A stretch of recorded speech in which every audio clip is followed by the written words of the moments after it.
Sorry about that, everybody. Hi. We had a little bit of technical problem, a little technical issue, but we should be live now. Sorry about that again. We're good. Yeah, again, sorry about that. My VPN unfortunately does do a number on my connection at times, and it can cause problems like that. But I have to keep my VPN on because, you know, dickheads. So, kind of a catch-22. We're just gonna have to see about getting a different VPN. I think Nord's throttling my connection a little too hard. Alright, so, hey everybody, how y'all doing? Hi. We are here for some more Katamari and some more disasters. Always fun. Absolutely, absolutely. I just looked this up. Monty Python Holy Grail movie, the prop of the Holy Hand Grenade of Antioch, sold at auction for over $75,000. You know what is extremely disappointing? Is that Blasphemous did not have a prayer that was the Holy Hand Grenade of Antioch. I mean, I guess I can understand why they didn't, but... Why aren't they getting DLC? That's true, they are. It could potentially... I mean, and they are getting, like, a sequel's coming out also. There you go. There's possibilities. Yeah, well, there's a chance. Don't count your chickens too soon.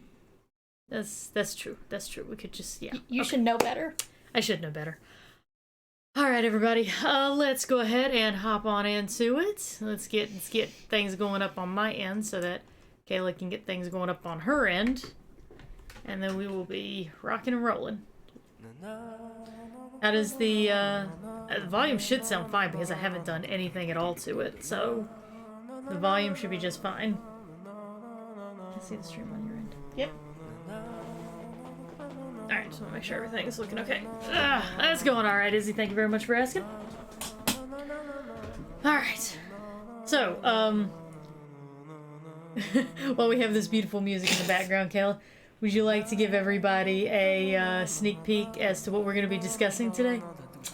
Okay, everybody. So I got, again, 3 stories for us, as always. So I have Mohawk Airlines Flight 405, where a house is destroyed. Always a good thing to happen. The De la Concorde Overpass collapse in Quebec, Canada. Oh, great! Another bridge collapse. Yeah. We haven't had those in a while, actually, so... I know, I wanted to get back to it. Yeah, let's get back to DisasterCast basics. And, the Hungerford Massacre. Oh, great. Yeah. That's fun. Yeah, Panda Brady, I did get that message. Thank you for letting me know about that. Anyway, yeah, but thank you for letting me know. And you have a good day at work, okay? Be safe and all that jazz.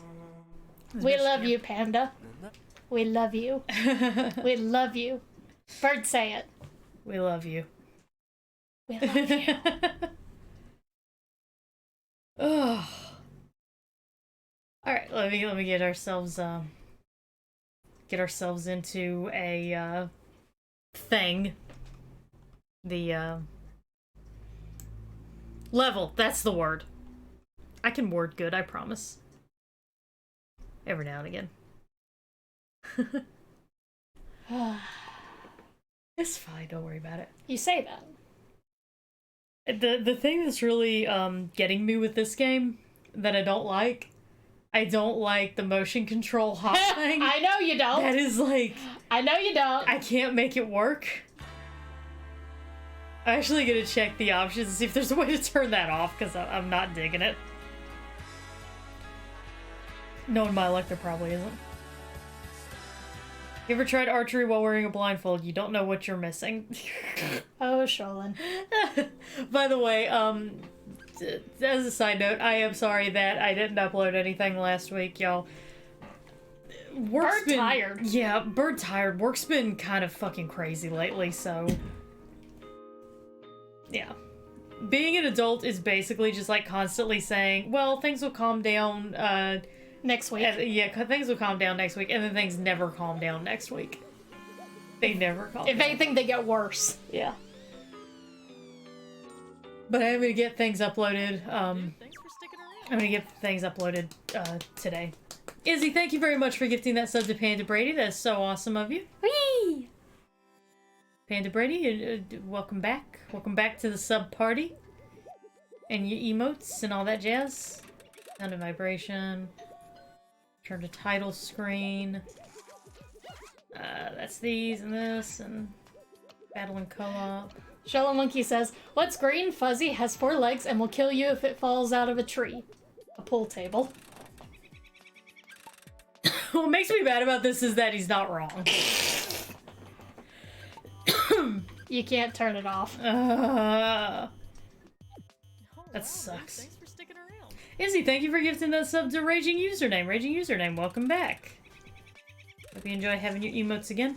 Alright, I guess let's go. None of you can ever leave, is what we're saying. Yeah, basically. It's like a cult. Like, it's like a cult after shit gets weird. You know, whenever shit gets weird and that's the moment people are like, hey, we should leave, and that's the moment when it's like, oh, fuck, we can't. We're like a cult after the shit gets weird. We're like Jonestown after they started beating the hell out of each other. Yeah. Or after the first time that Jim Jones told everybody that he made them drink poison. Okay, we Because really... he did that a couple of times. I was about to say, yeah, he did that. He had a couple trial runs. I want to do an episode of I was Jonestown. literally just about to say, we need one Sunday where I just play a game and you talk about Jonestown for 3 or 4 hours. I could talk about Jonestown for a very long time. There's a lot of things I could say about Jonestown. Oh yeah, this is the one where we gotta start the fire. We didn't start the fire! So how much longer to manage this little task? Is the plan to cure our amnesia next century? Listen, fuck you. Some of these... fuck you. Some of these levels are hard, okay? Alright, go for it. Okay, so Mohawk Airlines Flight 405. Whee! Mohawk Airlines sounds like really fucking cool, which is like... That's why I was interested in it at first. I was just looking up... And then you're gonna get into it, then you're like, oh shit, not cool, not cool, not cool, not cool. Kinda, yeah. Very much not cool. Holy shit, what is going on here? Excuse me. So, Mohawk Airlines Flight 405 was a Fairchild Hiller FH227 twin-engine turboprop airliner. Oh my god, it's not a Boeing? No, it's not a Boeing. Holy shit! It's a 2-propeller still- plane like you see in movies. Be still my fucking heart. Yeah. Well, Like, oh, a lot of something else things are is about gonna to be be still. I love how we both went in the same direction with that. Well, a lot of things are about to be very still very soon. Namely, the passengers. yeah. I mean, they'll be like they'll be like extremely unstill for a mercifully brief period of time. Well, actually, Oh god. actually, not everyone died on this plane. What? Yeah. Again, be still my heart. I gotta make it a little bit different. I gotta change it up every now and again. I Keep love you on it. your I love it. toes. The variety that you add to these disaster casts is, in my opinion, the true strength of the disaster cast. It's amazing what a simple Google search can do. On a Saturday night, whenever you remember, oh shit, I gotta do research for Sunday. Kayla works hard to reassure everybody it's okay if you procrastinate, because so do we. And somehow, we still manage. Yeah. I mean, do you know how many of these are so fucking last minute? A lot. A lot. I used to do pages and pages of notes, now I'm just like, fuck it. It's funny either way. Not because, like, oh, fuck you guys, but just because Kayla has learned to accept that this chaotic energy is what you guys all come here for. It's still good even if I don't do my nerd stuff and go the extra mile, is what I'm saying. It's still fun. Exactly, and So, that's really might as well save the effort. Yeah, two propeller planes in general kind of sound like a bad idea. We were talking about seaplanes last time. And those were a bad idea as well. Yeah. So I kind of feel like I should say thank you for proving my point. Yeah. Yeah. Hey, do you think that these guys are running around literally saying, goodness gracious, great ball of fire?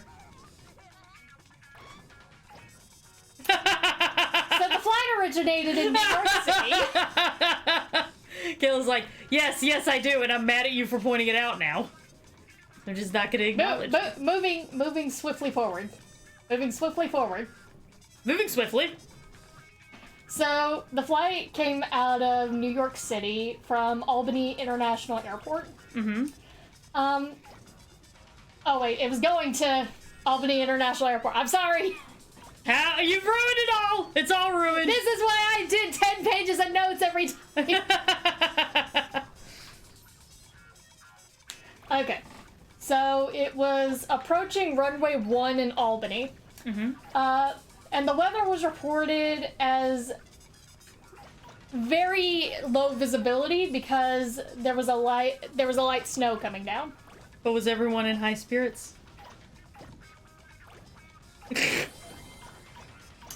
So it was about 8.5 miles from the airport, you know, coming down, trying to land in the middle of this, not snowstorm, but snow drift. Okay. And no one likes snow whenever there's a plane involved.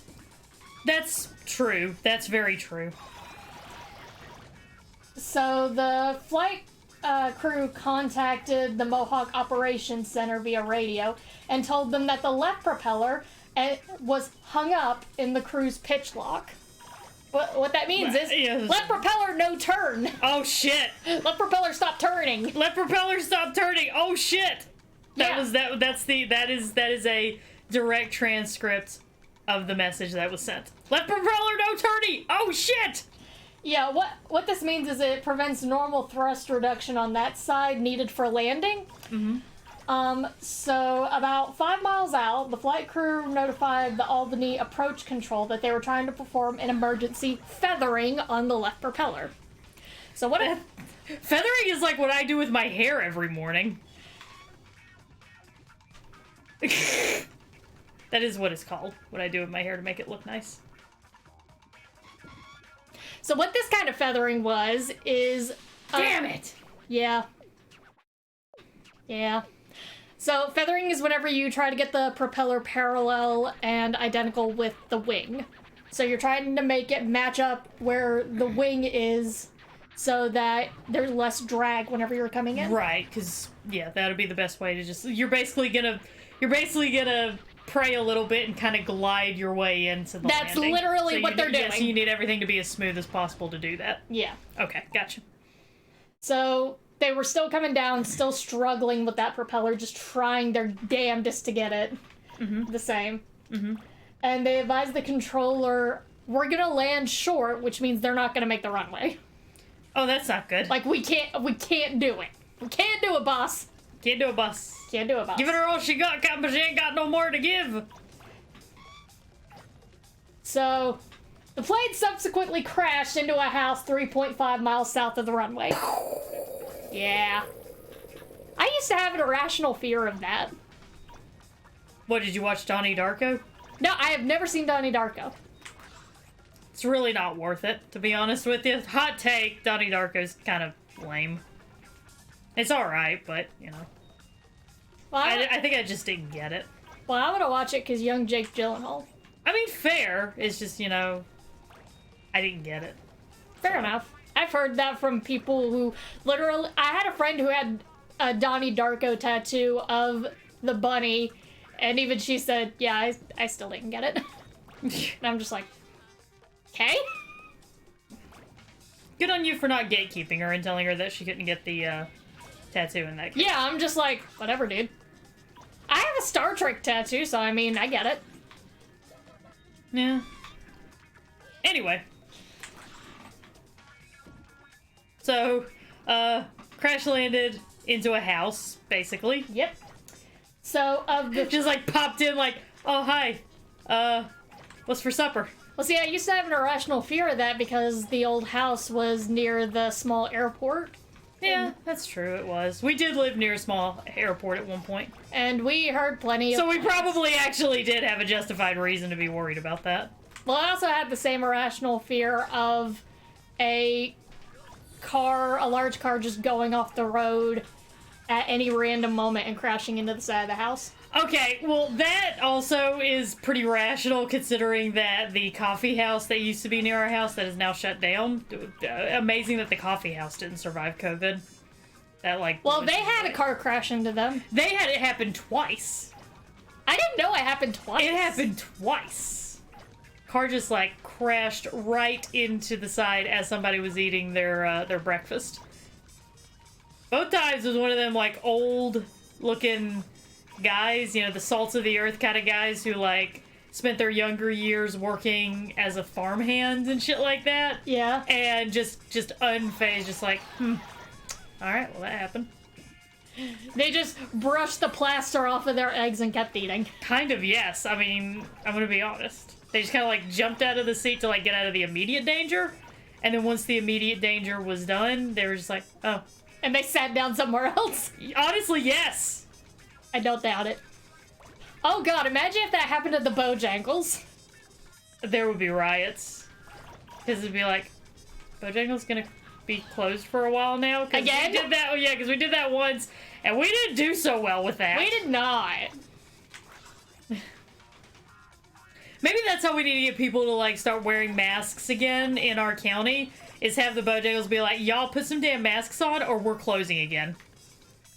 It won't hurt us if we do it. It won't hurt us one little bit. Yeah. I mean, I'm just saying. That could be an effective way of making sure that it happens. That is very true. Just be like, you can't hang out here unless you have a mask on. You can't sit with us unless you have a mask. I mean, it is where the old people go to hang out. Yeah. Because we don't have a mall or anything. Yeah. Everybody just kind of hangs out in the restaurant, in the restaurants, in the fast food joints, and just the old drinks people coffee. do that. They drink coffee and gossip about people. The old people do that. The young people hang out in the Walmart parking lot. That is the kind of town we live in, folks. Well, our roller rink burned down. They had nowhere else And to our go. bowling alley at the same time. It was like, man, Because they were connected. It was like, man, fucking Charmander used flamethrower. It was super effective. Yeah. Yep. Izzy, I got alerted on my phone whenever the smallpox episode came out, and I just saw the thumbnail. I didn't actually read the title, and I legitimately got triggered and screamed a little bit. Yep, she did.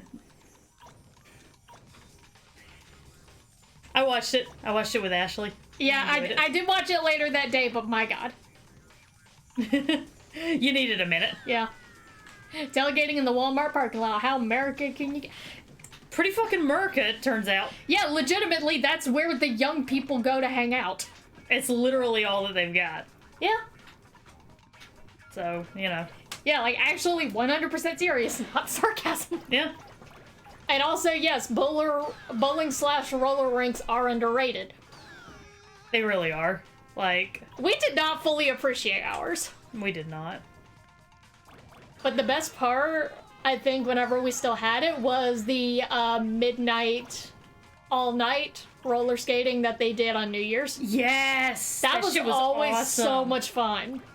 That shit was great. It was- I fucking loved it. it was they always play, a push. yeah, they play like roller limbo and shit like that. It Yeah. was fucking insane. It was dope. Yeah.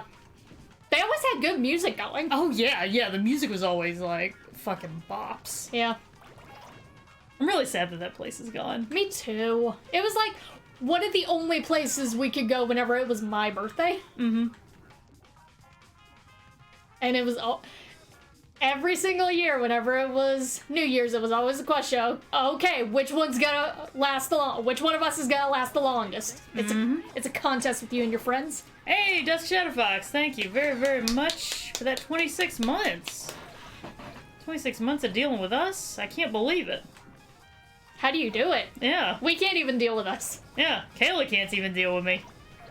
She needs breaks from me. I spent a majority of yesterday sleeping. Of course, that was mainly depression, but, you know, side point effect, stands. not dealing with bird. Yeah, the point stands. But thank you. Yeah. We didn't have security guards at our roller rink Yeah. or the bowling alley. Mainly because no one ever wanted to really cause trouble. The worst that happened was the owners if you had to stand outside to wait for your parents to come get you, they would just say, come wait inside. Yeah. Don't stand outside. Yeah. We have ignition!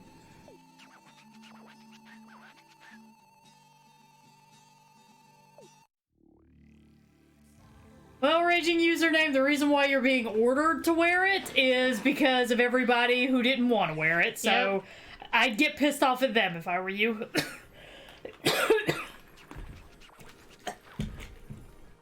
Flames, fun, and fear of failure. We love bonfires. Yeah. What do humans adore? What can hurt them so badly? We're getting a little too... I was about to say, it's too real. Yeah. Okay. So anyway, we had a plane and a house, and the pilot was like, so what's for supper, Nancy? Of the 3 crew members and 45 passengers, 2 crew members and 14 passengers were killed, and only 1 occupant of the house was killed. How many occupants were in the house? I think 4. Oh. 1 out of 4. Aw. It was either 4 or 5. Well, either way.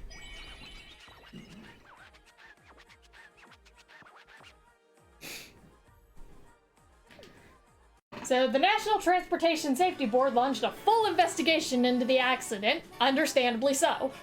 Now, was this an actual full investigation, or was this a, he's doing air quotes, full investigation? Yes. Oh. So they kind of did legitimately want to look into it, but at the same time, they're like... Unless what we look into suggests that this was in any way our fault. Yes.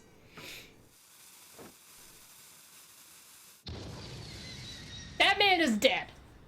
That is not a man, that is a king. And he's fucking fine, thank you very much. It's like me sleeping through anything. Yeah.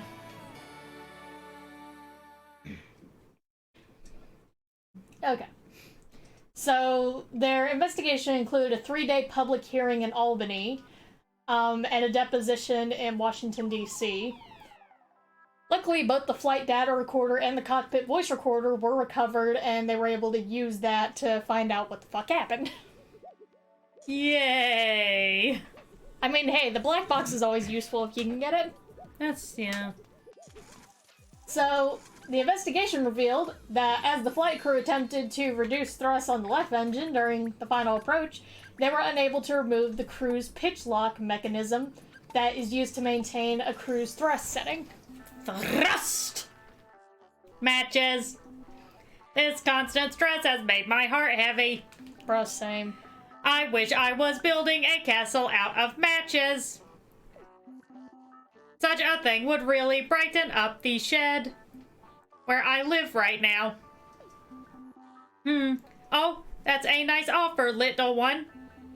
But I doubt your tiny hands could lift even a single match. Bitch, I roll stars. Fuck off. Why don't you go roll instead? Yeah, why don't you roll them blunts instead?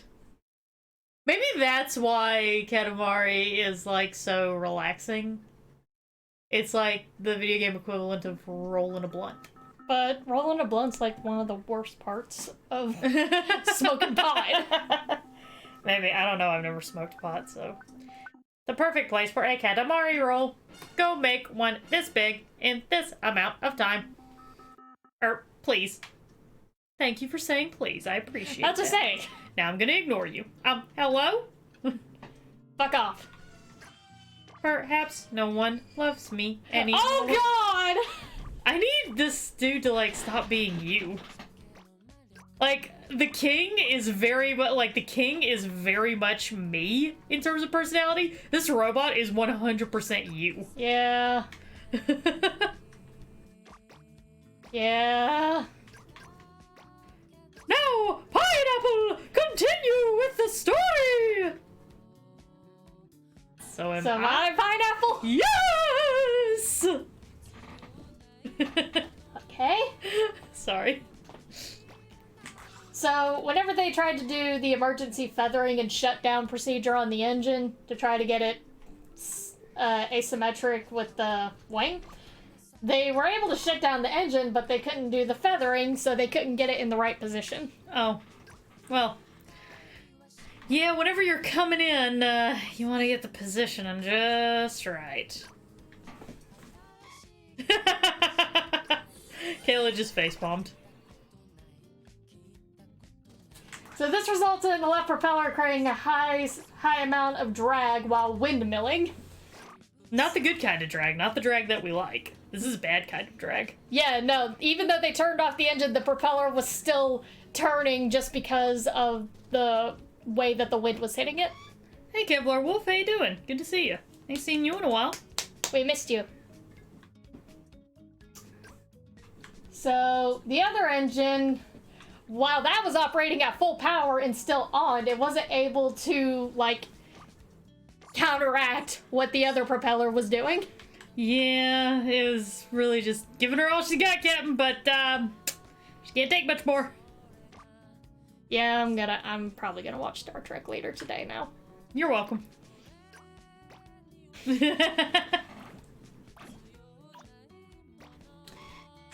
So, the National Transportation Safety Board, they basically said, hey, it's propeller-related malfunctions. So... Propeller-related incident. Yeah. Come here, Yeah, they were trying to figure out why exactly the propeller malfunctions happened, but they were kind of like, we can't really explain this. Shit just kind of happened. Oh god, I had something similar to that happen to me, like, at work, because I was like, okay, listen, I'm doing this thing, I'm trying to do this, I'm trying to do this reship, and this is something that should reship. I have the option to do it, but it won't let me do it. Can someone look at this and tell me why this is happening? And they legitimately were like, oh, looking at the order, we cannot do the reship. Like, yes! Yes, that is the problem, is that the reship won't go through. My question is, why?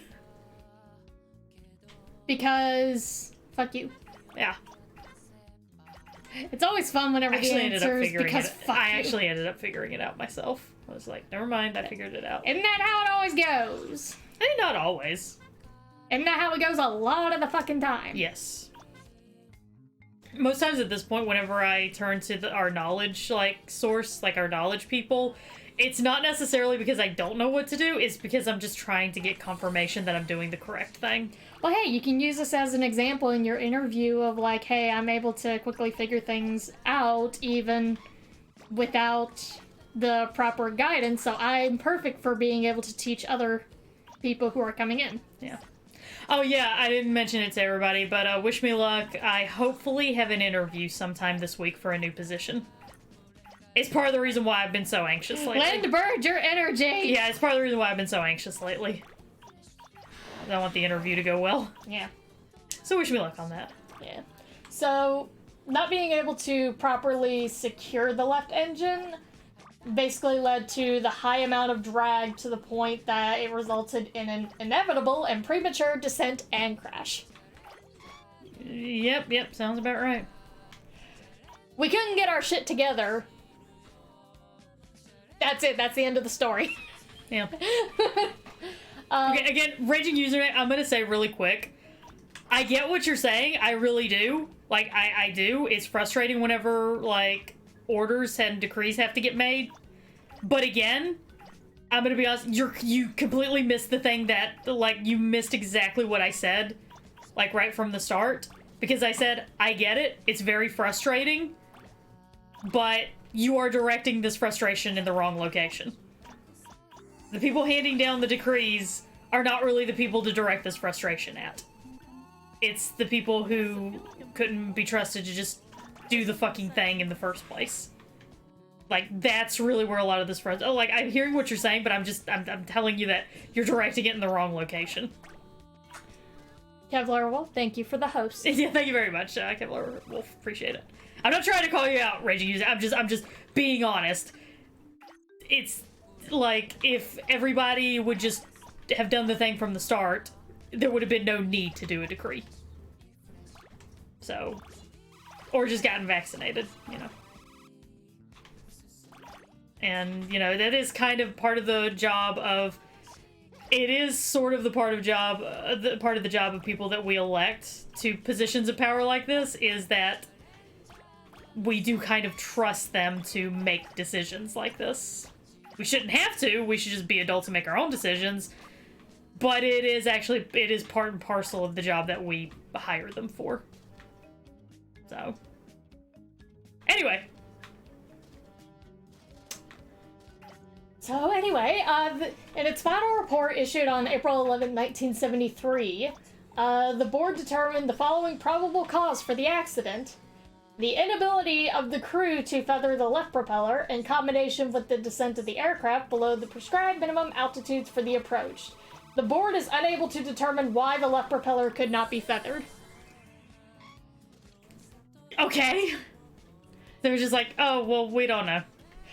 It's like, they're basically saying, so they should have feathered the left propeller. We do not know why they did not feather the left propeller. And then the crew was like, thanks for coming to my TED Talk. Yeah, like, we couldn't. Yeah, as a contributing factor, they listed the non-standard approach where the captain's preoccupation with the crew's pitch lock malfunction because, oh, they were trying to fix something else on the plane. How dare they focus on that? Wait, did they get in trouble for that? Kind of. That's bullshit. Like, there's a lot of shit going on, you know? You just... Listen, Izzy, the kitties are gonna go be stars. It's gonna be great. Oh, look, pickaxes. Now we're playing Getting Over It. Oh, God. Oh, God. We never played that. I've never played that game. Legitimately. I've only watched people play that game, but at the same time, I'm just like... We should totally do that game. Is that the game I'm gonna be playing while you talk about Jonestown? No, I mean, I could play it. But I'm saying that's something that we should try. It would totally be like a one-shot, but I think it'd be fun. So, along with other contributing factors, other things that went wrong. The first officer's failure to adhere to company altitude awareness procedures. How dare first officer not know how high they were? And the captain's failure to delegate any meaningful responsibilities to the co-pilot, which resulted in a lack of effective task sharing during the emergency. Yeah, you guys didn't, like, handle the life-threatening emergency in the way that we expected. You panicked. How dare you? It's like you thought your lives were in danger or some shit. You bitches. Yeah, basically just like, oh, so look at all these little bitches. Yep.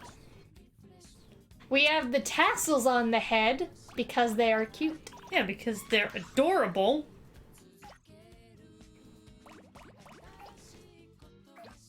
So, the National Transportation Safety Board and the Federal Aviation Administration, they kind of came together and said they didn't react, they panicked, and shit went bad.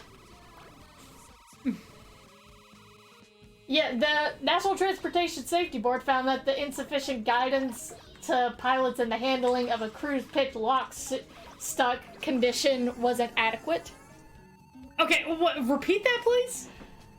The National Transportation Safety Board said that the handling of a cruise pitch lock stuck situation like the pilots were in, they were not adequately prepared on how to deal with that. Okay. So it's like, it's the pilot's fault, but they also weren't trained on that, but somehow it's still the pilot's fault. Yeah, it's like they should have just known. Yeah. Oh, God. How many times have you heard that? Yeah, piloting feels more and more like working for Lowe's. I'm starting to think I could be a pilot. Although if a dumbass can be president, I guess I can be a pilot. Hey. Yeah, they had no plan for if it failed, but they still blamed the pilots for not having a plan. And you should have just come up with one. Y'all should have just, like, come up with that on your own. Yeah. Well, that's just sad. Just like this level that I'm 100% gonna fail. Yeah, so the final report with the National Transportation Safety Board, like, it's not only the, you know, cruise pitch lock situation, but also, like, insufficiently being able to feather the propeller. They're like, yeah, they weren't properly trained on how to be able to fix these situations, but they also should have automatically known how to fix these situations. Yeah, they should have just magically, like, figured that shit out while in the midst of a terrifying, life-threatening situation. I mean, it was the 70s. But, you know, safety recommendations immediately came out afterwards instead of anything meaningful. So... It was literally The Simpsons meme. We've tried nothing and we're all out of ideas. Yes. We're gonna have to restart this. Today I shocked the hell out of the postman by opening the door completely naked. I'm not sure what surprised him most, my nudity or the fact that I know where he lives.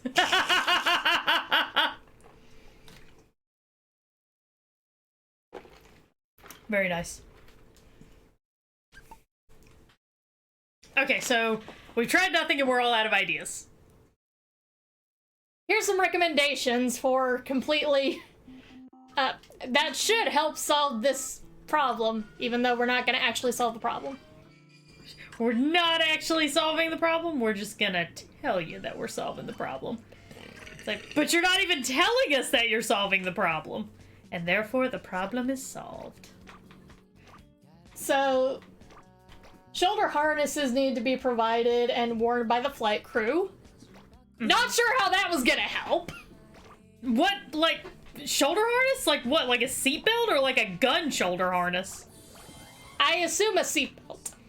Okay, that would have been a little bit weird if they were like, yeah, put some guns, some, you know what stops a bad plane crash with a gun? A good plane crash with a gun. Oh god! The flight attendant seats needed to be designed to improve G-force tolerance. I mean, that's very nice. And yeah, sure, okay, you're not wrong, but also, there were kind of a little bit more of a pressing issue on this one. Emergency light switches needed to be armed prior to every flight. Again, you're not. I feel like they're like, well, you know, we've been wanting to kind of renovate all these safety measures anyway, and meanwhile, like, the pilots are all like, okay, don't get me wrong, we're not necessarily mad that you're also doing this, but that wasn't the issue on this particular situation, so...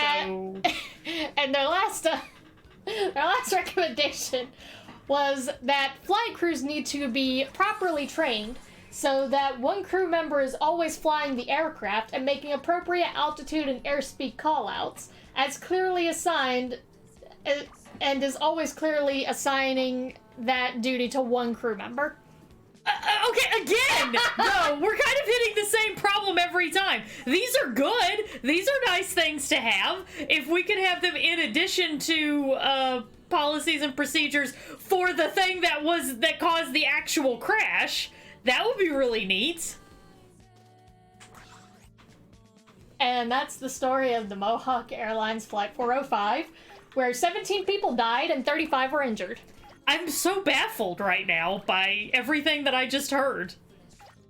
Because it was like, I long for companies to implement these kind of, like, clear and comprehensive safety procedures. So, like, on one hand, yay for that, but on the other hand, it's like, okay, but the actual thing that caused the problem. We need an actual solution for that as well. It's like you're implementing the safety procedures for a building that just caught fire, but your safety procedure is like, okay, there should be, yeah, there should be, I don't know. What were you gonna say? Air conditioners should always be on. Yeah, like, yeah. A backup generator should be checked at regular intervals to ensure that it can take over supplying power to this hospital that is currently burning down. So yeah, that's Mohawk Airlines Flight 405. What did we learn today? Even whenever people are actually fixing things, they end up still fucking it up somehow. Yep. That's what I learned from this. We have not done the Chernobyl disaster yet. Yeah, because honestly, I haven't done as much research into Chernobyl as much as I should. Like, I haven't seen the TV show. I haven't seen any, like, full episodes on the Chernobyl disaster. Mainly because I'm just like, there's a whole bunch of moving parts in this. And also, it's a nuclear thing, so science, and I don't understand science too well. I could do Chernobyl. I can talk about that. Okay, you do Ashley knows a lot about Chernobyl, so I can pick her brain. Oh no, an excuse for you to talk to your girlfriend. I see your alternate motives. You mean my ulterior motives? Shut up. Aren't you the English major? Shut up. Shut up, I'm moody and not okay today. Mood. And may refill my water. So... Yeah, so we learned that even whenever companies are trying to help, they still somehow manage to fuck it up. It's like a skill. It's like a magic talent almost, you know? Yeah. It's kind of crazy. Boy, that power of deflection is... It was seriously like it was like if a hospital caught fire because of lax fire procedures, and the evacuation didn't go very smoothly because there wasn't a fire evacuation plan in place, and the board reviewing it was like, one policy we must implement from now on is that at all times, at regular intervals, the emergency generator to the hospital will be inspected and maintained, so as to assure that it is always in a position to supply power to the hospital in case of a power outage. And it's like, okay, yes, that is also a good thing to have, and thank you for that, but what about a fire evacuation procedure? Can we get something on that, please? Nope, makes too much sense. Like, yo, why would we implement fire safety procedures right now? I don't understand. Okay. Let's move on to the De La Concorde Overpass collapse. Yay, bridge collapses! This is some classic, have we been around long enough to be able to say this is some classic DisasterCast? Probably. I'm gonna pretend that we have been. So, this happened near Montreal, Quebec, Canada, around midday, September 30th, 2006. Okay. Not too long ago. Yeah, not very long ago at all. Oh my god. Damn near 15 years. Alright, cool. Thank you for that. Feel old yet? Not really, to be honest. I feel like I've gotten sexier with age, to be honest. Kayla's like trying to find a way to compliment me without sounding too southern. He's like, I want to pay him a compliment because I'm glad that he's finally like feeling comfortable in his skin. That's a really great thing for him. But also, I don't want to validate southern stereotypes. So the overpass at the Boulevard de la Concorde was built in 1970 and was expected to have a lifespan of 70 years. It lasted 36. I mean, half that, a little over half that. Woo! Woo! David Lau, as part of an article for the Ottawa Citizen, don't you know, suggests that the estimation of 70 years was inaccurate. Did you say this in the article after it collapsed or before? Because it doesn't list. I feel like that would definitely be like an article that'd be written where they're like, experts judge that this bridge would have approximately a 7-year lifespan. This was incorrect. This estimation appears to have been incorrect. Well, see, it sounds like we went a bridge too far. Tom? So they underestimated traffic volumes. Oh yeah, that'll happen. But wait, there's more. Oh, we're really getting into classic DisasterCast. They also didn't take into account that, trucks and cars weigh significantly more at this point in history. Oh yeah. Yeah, they did get heavier. Yep. Much like me, cars and trucks get heavier with age. Tits out for Tubby. Poor Tubby. Poor Tubby. He basically commented, 30 or 40 years ago, engineers could not anticipate the traffic some of their bridges would be forced to accommodate in the coming decades. Yeah, that's why they regularly need to be maintained and updated. It's like that is kind of why we do regular maintenance. Or at least why we're supposed to be doing that. Read this pun. Did you hear about the mute chicken? It didn't give a cluck. I'm sorry about the foul language. Oh, monkey. Experts agree that that joke was pretty foul. Tom? The design of the overpass was considered innovative at the time. I mean, you know. I mean... It's the 70s. Yeah, it's the 70s. It's the 70s. Black people attending the same church as white people was considered, was considered innovative, so, you know. Yeah. But the design made it nearly impossible to inspect thoroughly. Oh. You wanna know why? Aesthetics? Was it another Build-A-Bear? The entire deck would have had to have been removed for it to be inspected. Oh, that sounds like that's not a very good idea. Yeah, we'll take a look at this bridge. We just gotta take apart the actual road from it. You gotta take the bridge apart in order to look at it.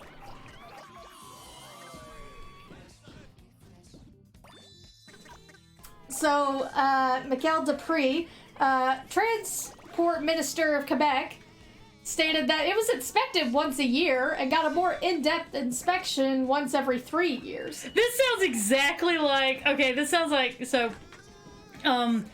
in Kitchen Nightmares, it sounds like Nino. If anyone's not seen the episode with Nino from Kitchen Nightmares, please watch it. It is the most ridiculous fucking thing ever. But he, like, does this whole thing where he starts talking about, oh, I do cleaning this day, and then on this day I do a deep clean and all this stuff. And, like, while he's saying that, Gordon is just like, excuse me, hold on just a second. I have some gum stuck to my shoe from underneath the tables. Or no, it was on his pants. Like, he had, like, bumped his knee against the bottom of the table, and he ended up with gum on his pants. Ew. Yeah. Right after he just got done being like, oh yeah, I do a deep clean all the time, constantly. That's what this is making me think of. Yeah, civil structure engineer added on, like, the bridge was examined biannually by structural engineers. Mm-hmm. And all I can do is sit here and think, what was your inspection? Just eyeballing it? Just taking a look and being like, yep, that's a bridge, all right. I mean...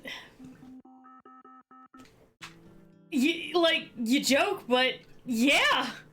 Yeah, They couldn't thoroughly inspect it. Yeah, it was like, it was literally just, well, let's eyeball this.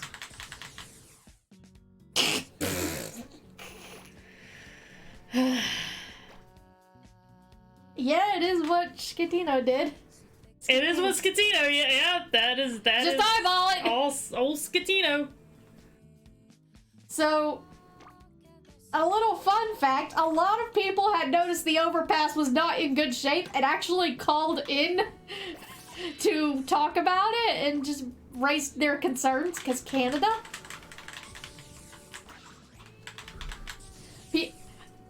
There are 4 points here of what people were saying about the bridge. Mm-hmm. 1, people living near De La Concorde and Highway 19 said that they had noticed the overpass had begun to crumble in recent months. Oh my god. 2, Carol Hackenbach.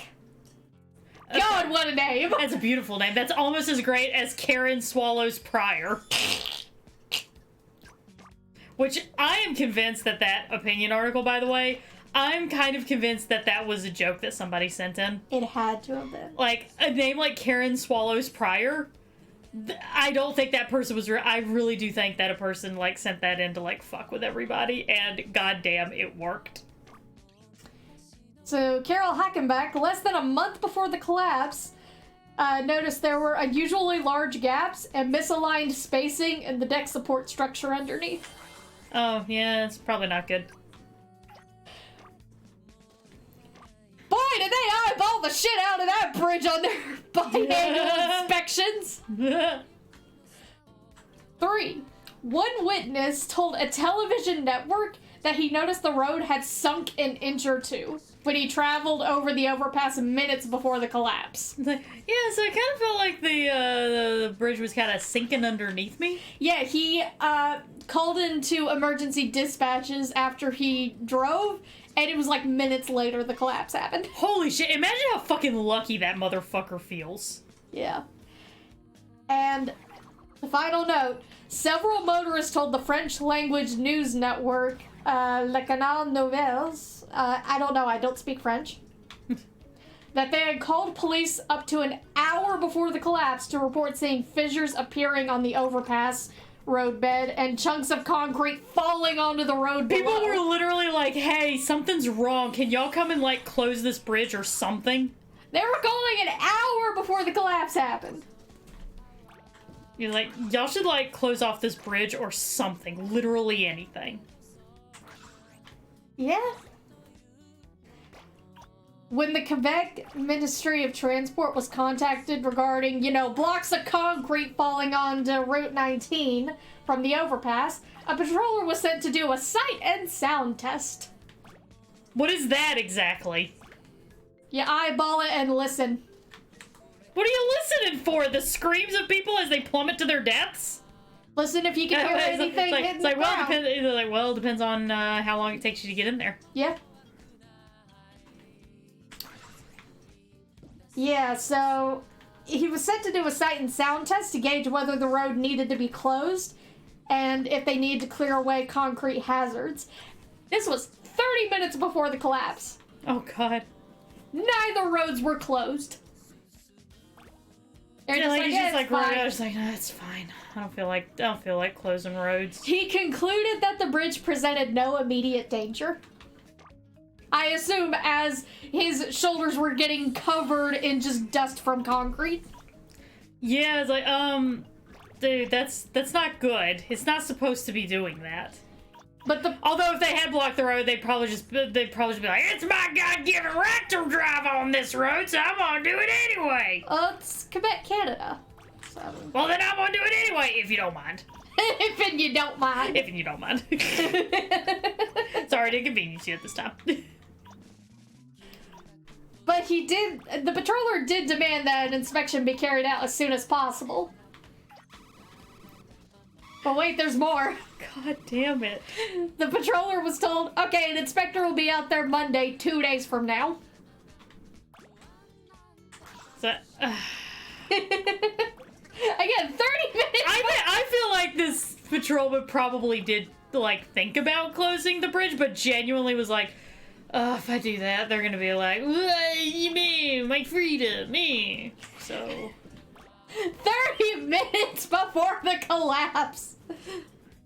Also, the Quebec Ministry of Transport sent out messages to journalists and traffic reporters warning of the concrete debris so that they could report it on, like, the radio and the news and shit. So they were, like, kind of trying to do something. Would have been great if they could have, I was about to say, why didn't they just close the fucking... Yeah, no. That really would have been the best. Again, we're going back to... It's like, okay, y'all are... Yes, this is good too, but you should be doing this in addition to the main thing. At 12:30 p.m., Saturday, September 30th, 2006. A day which shall live in infamy. The center section of the south lane of the overpass collapsed into the suburb of Montreal and onto Route 19. It crushed 2 vehicles under it, killing 5 people and seriously injuring 6 others who went over the edge while traveling on the overpass. Oh, God. Yeah! They didn't close the road, so people were still driving on it! Ugh. Ugh. Yeah, the north lane half on the bridge didn't collapse. So, there was that. So everybody who was traveling north, good news. Fine. People traveling south, you're fucked. Good news for the north, I guess. Yeah, the route ended up being closed for 4 weeks. Like, wow, you could have closed it for one fucking day, but no, couldn't do that. Yeah, and see, the thing is, like, this, you know, overpass, it's an important north-south link between Montreal and the suburbs. So, it was kind of an important road, but at the same time, you could have closed it for one day to do a goddamn inspection instead of get closed for 4 weeks because you couldn't be fucking bothered. Yeah. The aftermath. So, of course, after, you know, shit actually, after shit went down in more ways than one, people are dead. The government was really quick to move to work on getting survivors out, I assume after realizing, oh shit, we kind of fucked up. Probably. There was probably a moment of, fuck. Yeah, so they were trying to be real quick about, you know, getting survivors out, removing the dead, and clearing away the debris. And it was immediately requested that any overpass of similar design in Quebec be identified and inspected immediately. Yeah, probably a good idea. Yeah, I mean... Probably should have done that a while ago, but, you know. No, I'm not even gonna say better safe than sorry. I feel like that one tweet, like, I retract my earlier statement. I have decided that, no, you do not gotta hand it to them. So, with this inspection, they did find one overpass, I think it's Dubois Overpass, adjacent to the collapsed one, was similar enough that it was the same construction project and was later found to have the exact same flaws as the one that had collapsed. This bridge ain't working. This bridge design ain't working too good, y'all.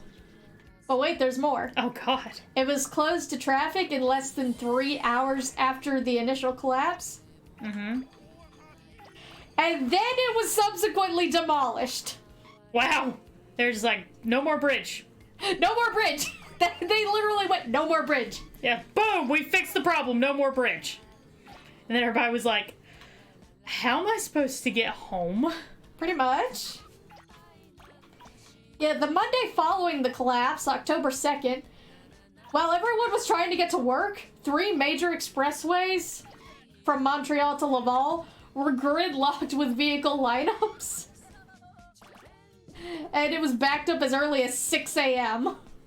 Oh, but you know some managers were still like, yeah, but like, why are you late? Can you still come into work? Oh god, yeah, you know. You know some people got fired over this. Mm-hmm.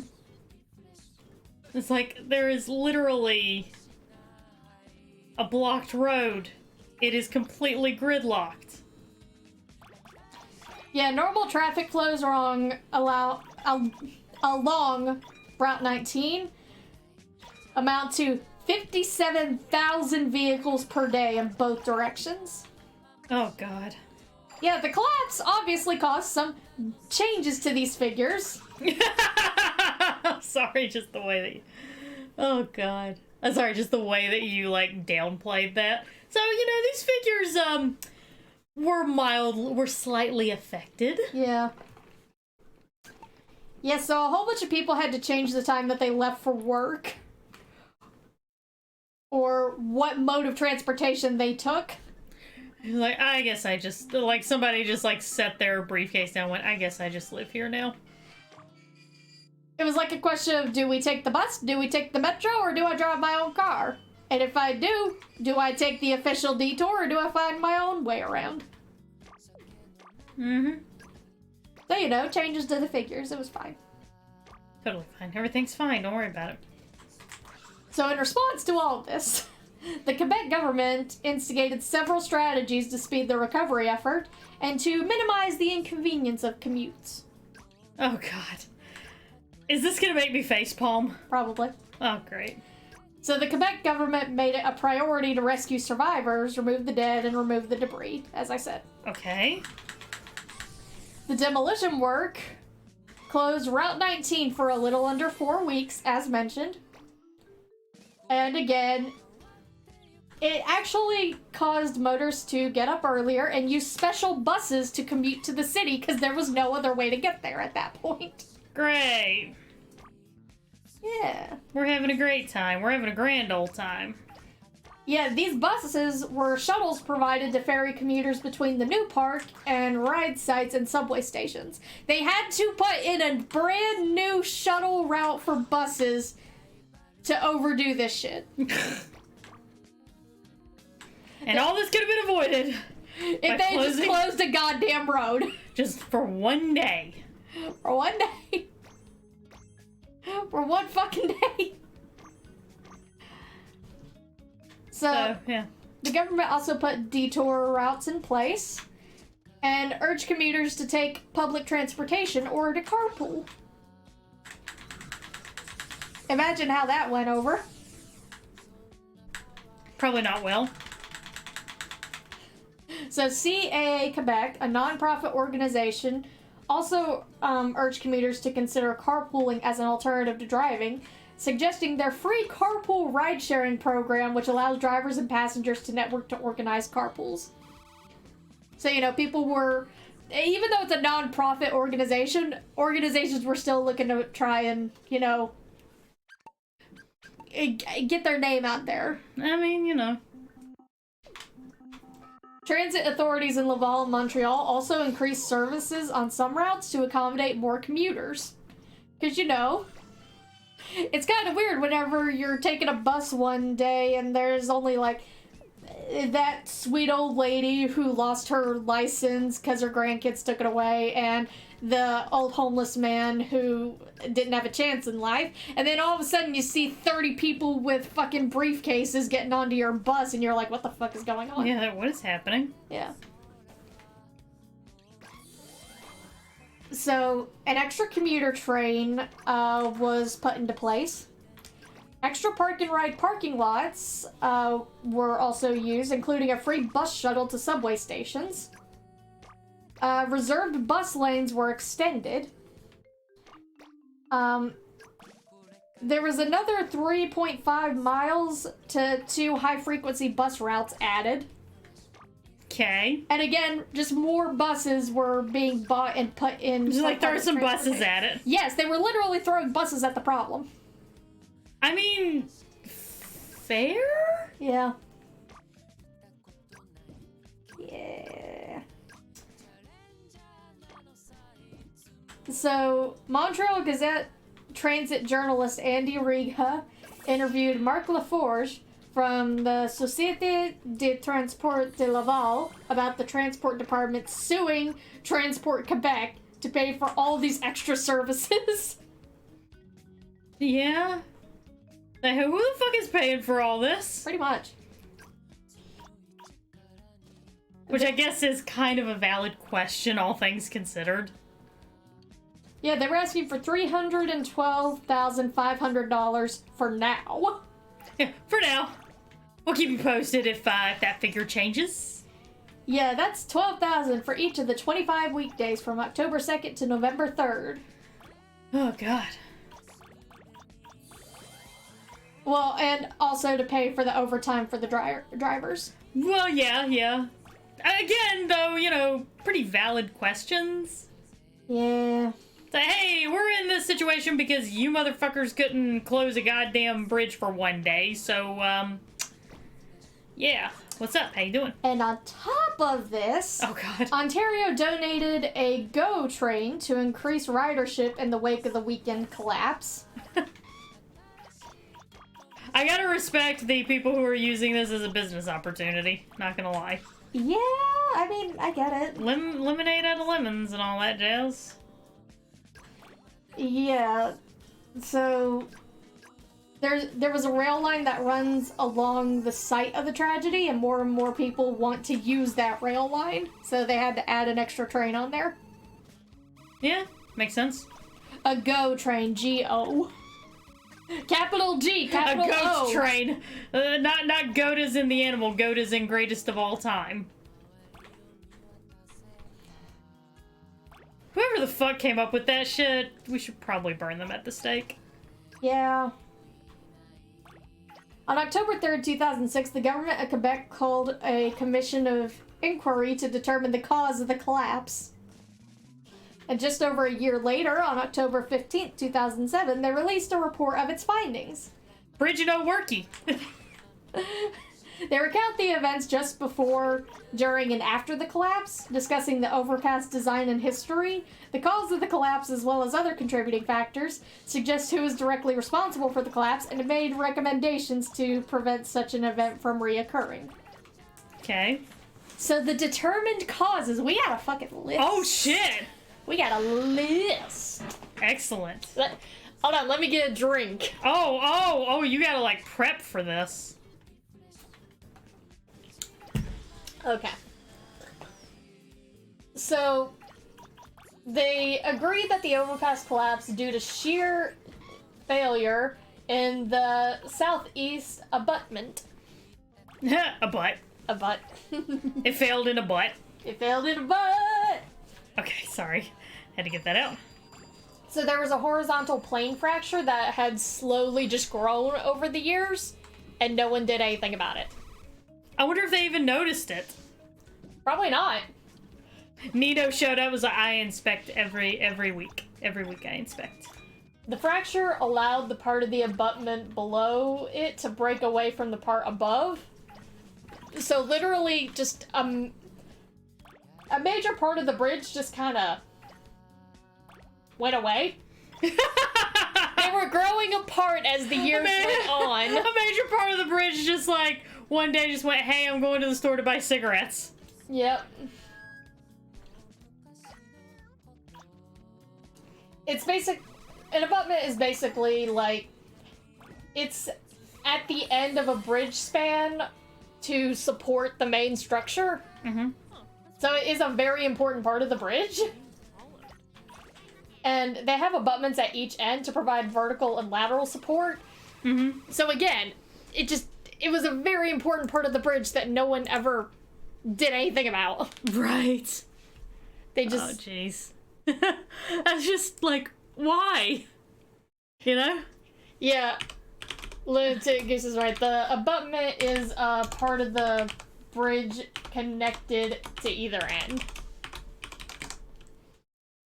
It's just a lot of shit going on. Ugh, great.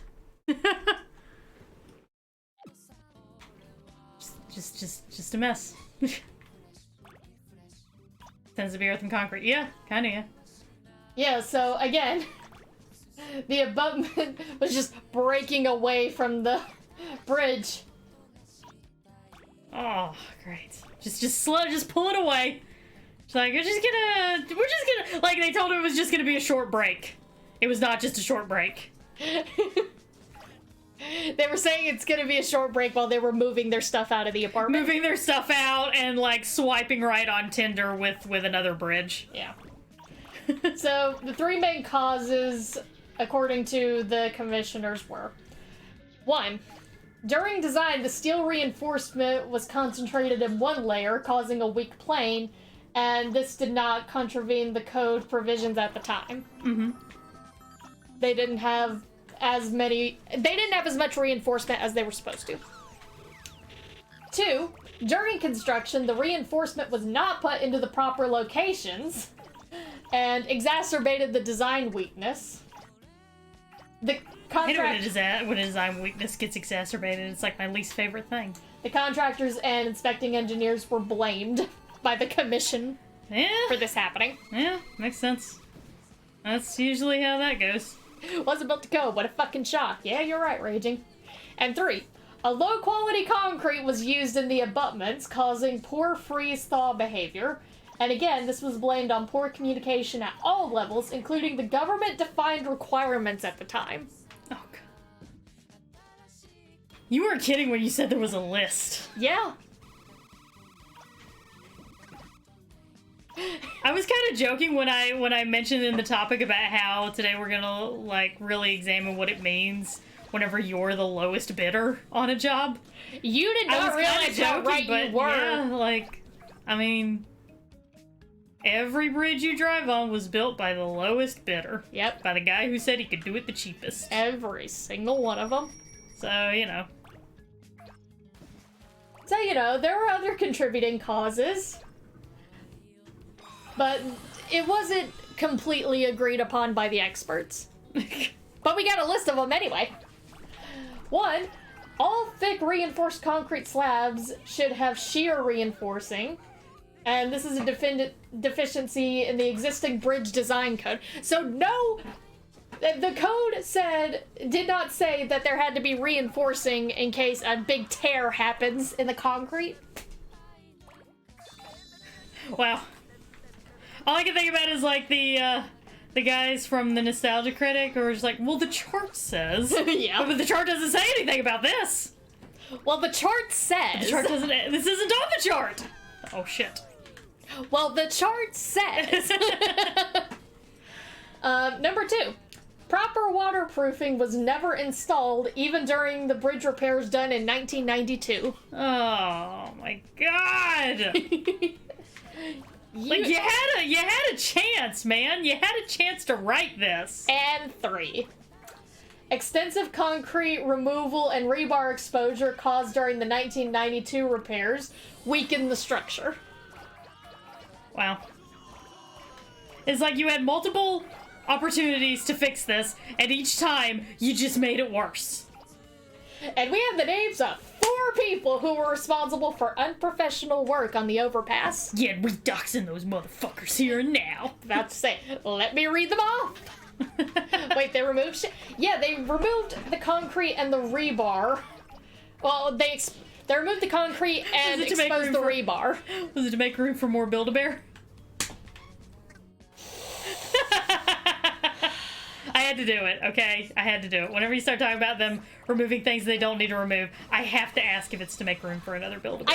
I can imagine that they were removing the concrete and they were going to replace it with another type of concrete that I imagine was just as cheap as the original shit they used. Yeah. It's like, yes, but this one is not cracked, so, you know. Yeah. That is true, but water damage will get you more than just about anything else whenever it comes to... I say this as a person who, like, has worked in construction. The fastest thing that will absolutely fuck any building project is water damage. Water damage will fuck you like nobody's business. Yep. Alright, so let's dox the 4 individuals who were responsible for unprofessional work. Yay. 1. Marcel Dubois, engineer with Desjardins Soriel et Associés, for improper supervision during construction. Okay. 2. Claude Robert, president of Acier des Armateurs de Montréal, for poor quality control caused by passing off responsibilities. Doxed, motherfucker. 3. Tiona Sonogo, engineer for the damage caused during the 1992 repairs. Doxed, bitch! 4. Christian Messier, engineer for an incomplete inspection of the overpass in 2004. Yeah, you know you doxed, motherfucker! These fucking people. I feel like such a dick being like, hell yeah! Name them! Name them and shame them! But, I mean, you know, kind of what you have to do. It's literally their only job to make sure bridge works. It's like this was literally the one thing you were supposed to do. Make sure bridge work. Let car on bridge not fall. And you failed. I just hear John Taffer in my head screaming, you blew it! That dude can scream, I'm telling you. I mean, he's a New Yorker. You gotta know how to scream. I guess so. Ah, god damn it. You're so close. I am, yeah, but I'm not gonna make it. Yeah, water actually genuinely kind of does make construction go boom. Oh, I didn't know concrete got hot as it dries. Mm-hmm. It gets very hot, yeah. I learned something new today. Thank you, Bungie. It's why you need good concrete, and you need to mix it properly, and you need to lay it properly. Because when it gets hot, it does run the risk of cracking. So it's why you actually do need to know, like, you know, people make it out like laying concrete's some easy thing. You actually do need to know what you're doing to lay concrete properly. So, This is why I don't build things. I would just hire an expert who knows. To be honest, that sometimes that really is the best thing to do, is just admit, okay, well, I don't know what I'm doing, so I'm just gonna have somebody else do this. I mean, if it comes to anything being built, I immediately defer to you. Mm-hmm. It was a huge issue during the construction of the Hoover Dam. They had to lay cooling pipe. Yeah, they did. Because you don't want the concrete getting too hot. It will weaken its structural integrity. And you really don't want that in a dam. Oh. Again, I learned something new today. Isn't it fun to learn new things? Kind of. So, immediate policy changes went in after shit went down. People are dead. People are dead. People have died. A man is dead, Olivia. So, this event and another similar overpass collapse in 2000. They increased the scrutiny of Quebec's infrastructure. Gee, I wonder why. 2 overpass collapses. I'd be asking questions too. Just be like, why? Why you no fix bridge? Why bridge no work? I feel like that is a fair question, and unfortunately a question that's not being answered. It's like the Suez Canal thing. It's like, it's only 2 nickels, but it's just really crazy that this has happened twice now. Why has this happened twice?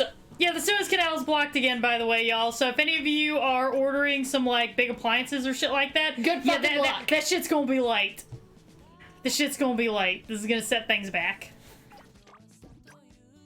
And I'm really hoping that I'll be off the phone soon, because I will not be able to resist saying, well, I don't know if you noticed, but the Suez Canal got blocked. Again? Again? So, you know.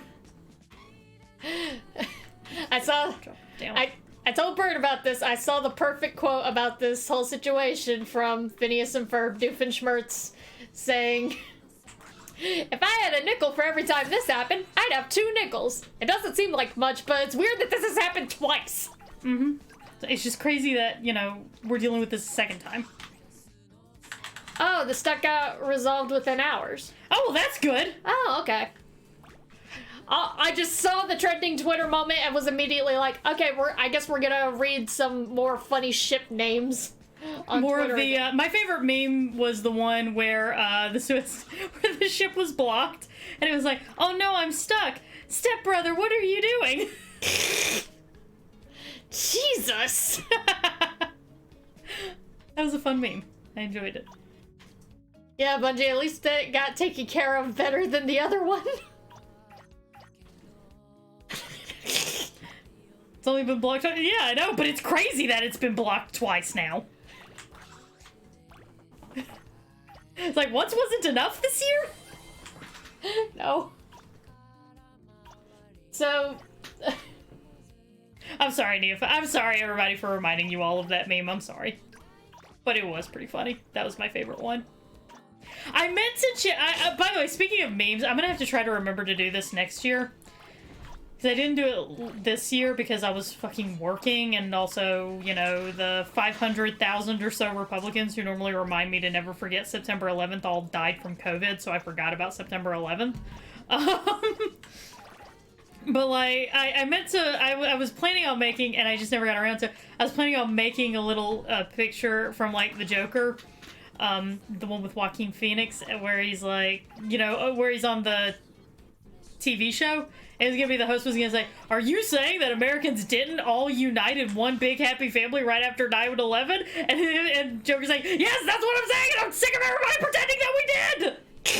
Because I was like, yeah, I kind of feel that way. I'm going all, we live in a society for a brief moment, but I cannot believe that we still pretend that America just like, oh, we all came together like one big happy family. No, we fucking did not.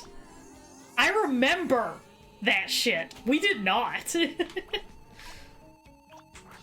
We just got very jingoistic and incredibly Islamophobic, even more so than we already were. I was about to say, we're already pretty bad. Yeah, like, we just got worse. Anyway, sorry, I really derailed that. My apologies. So again, increased scrutiny of Quebec's infrastructure and led to increased efforts to detect signs of wear and age structures. They're like, oh, we actually need to do inspections and shit. Oh shit, we should probably, like, do our fucking jobs, yo. Yeah. Yeah, they were accused of consistently putting off repairs to pass balanced budgets. Sounds about right. Yeah, I was about to say, yeah. And the Quebecan government increased spending on highways and projects, and they increased infrastructure spending for future projects. Yeah. Hey, good news, we're gonna spend more on, like, the other bridges, and all the families of the dead people are just like, How nice. Yeah. Yeah, this was welcome news to Canadian Council of Professional Engineers, as they had been campaigning for infrastructure renewal and maintenance for years leading up to this. Mm-hmm. They're like, oh, you're finally listening to us after 5 people have died? Oh. Well, how lovely. Yeah.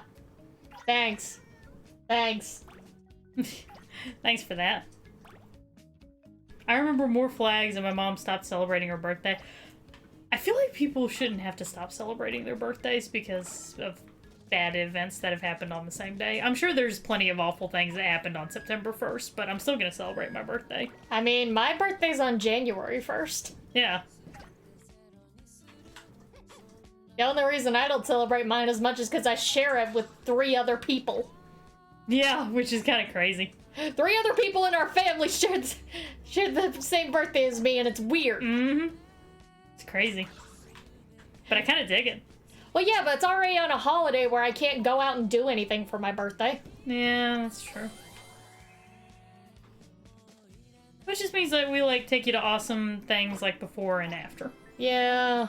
Well, mainly after, because before that is Christmas. Yeah, that's true. I still get you good shit, though. Yeah, you still always get me good shit. Oh, don't worry, Rakuda, you just missed a plane crashing into a house. It's fine. So in July 2007, incidentally just weeks before the I-35 West Mississippi River Bridge collapse, Oh my god. the Quebec Department of Transports issued a list of 135 overpasses that were considered potentially unsafe. Okay, you issued a list, but you didn't actually close them down? Nope. Oh, no, that'd be a little too much work.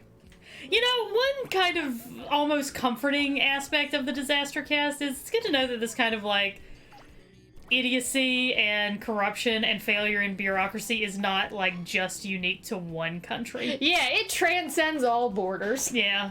People will find a way to avoid doing their jobs anywhere. Can confirm.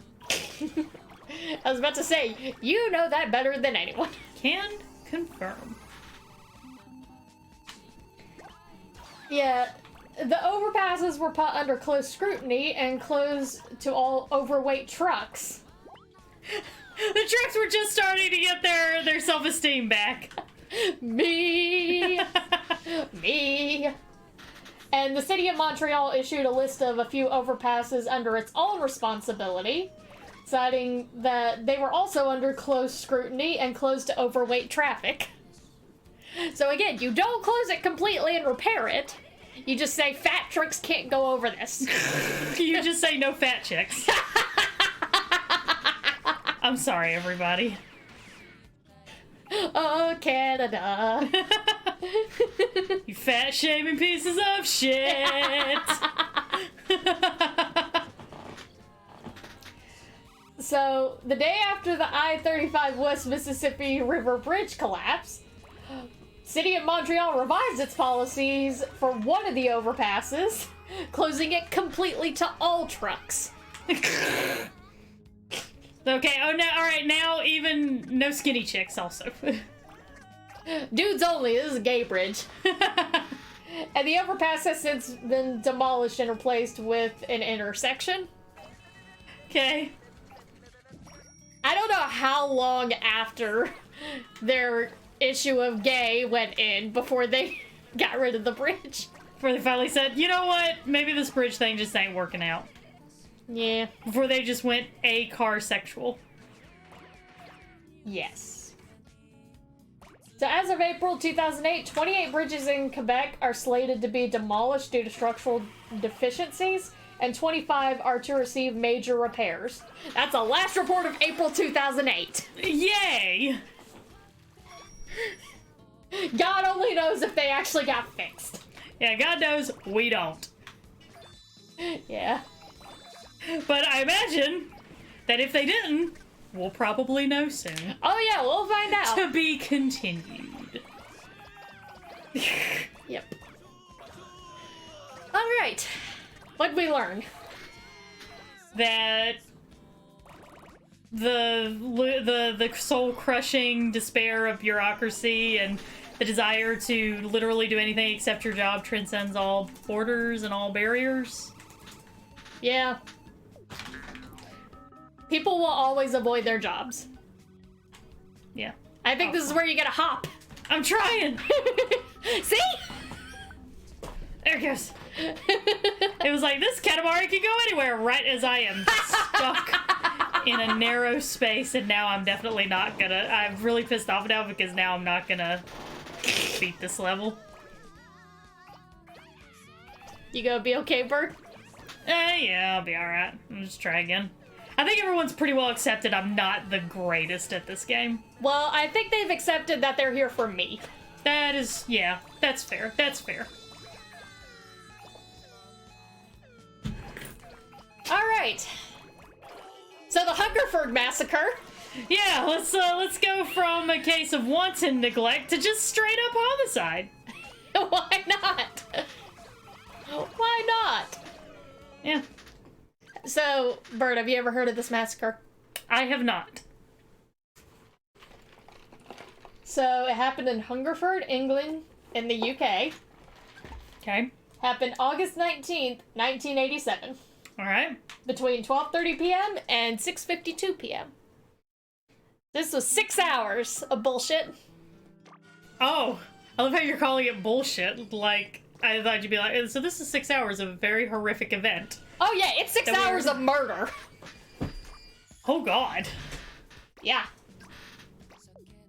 That picture on the Wikipedia article, is that the guy who did the massacre? Yes, it is. Okay, because that looks like a guy who would commit a massacre. Yeah, it's a white guy, of course. We are gonna get, like, banned from Twitch for... I'm getting you canceled today. Yeah. Well, Bird's canceled. Yeah, so it's a massacre, but it was a series of random shootings that happened in the Hungerford area. So it wasn't like one... He didn't walk into a mall and just unload a gun. Yeah, so it wasn't just like one case of, like you said, walking into a mall and then forcefully unloading a gun in the most efficient manner possible. This was in a couple different areas. Okay, so you traveled to a couple of places to do this. Okay, gotcha. It was... Whew. Oh, God. The fact that you, like, phrase it like that is making me go, oh, shit.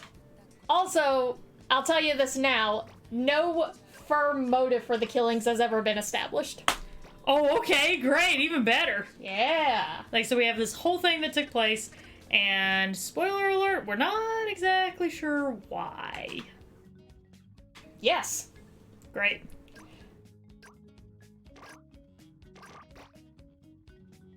So the perpetrator, we're gonna talk about him for a couple minutes. Yeah, you look up this guy's picture. His name is Michael Robert Ryan. He sounds like that literally like sounds like, okay, Michael, Robert, and Ryan all sound like names of somebody who commits a mass shooting. Yeah. And so you just got all three of them together. Yes. I am posting a picture of him in the tragedy topics, because you can look at this guy and just be like, yeah, that looks like a murderer. Like, yeah, that looks like a guy who's, like, if I saw that guy at a grocery store or something, that's the guy you keep your eye on at the bar. Yeah, like that. Yeah, there's always the guy that you keep your eye on at the bar. You always keep a close watch on, because you just know he's gonna, like, start a fight or, like, basically, like, start some shit. He's gonna do something. Yeah, he's gonna pull some shit, and you need to, like, be ready for it whenever it happens. This is that guy. Yep. You gotta be prepared. Yeah, you just like one eye on your drink, one eye on him, you know? Make sure he doesn't get too close. Like that's this guy.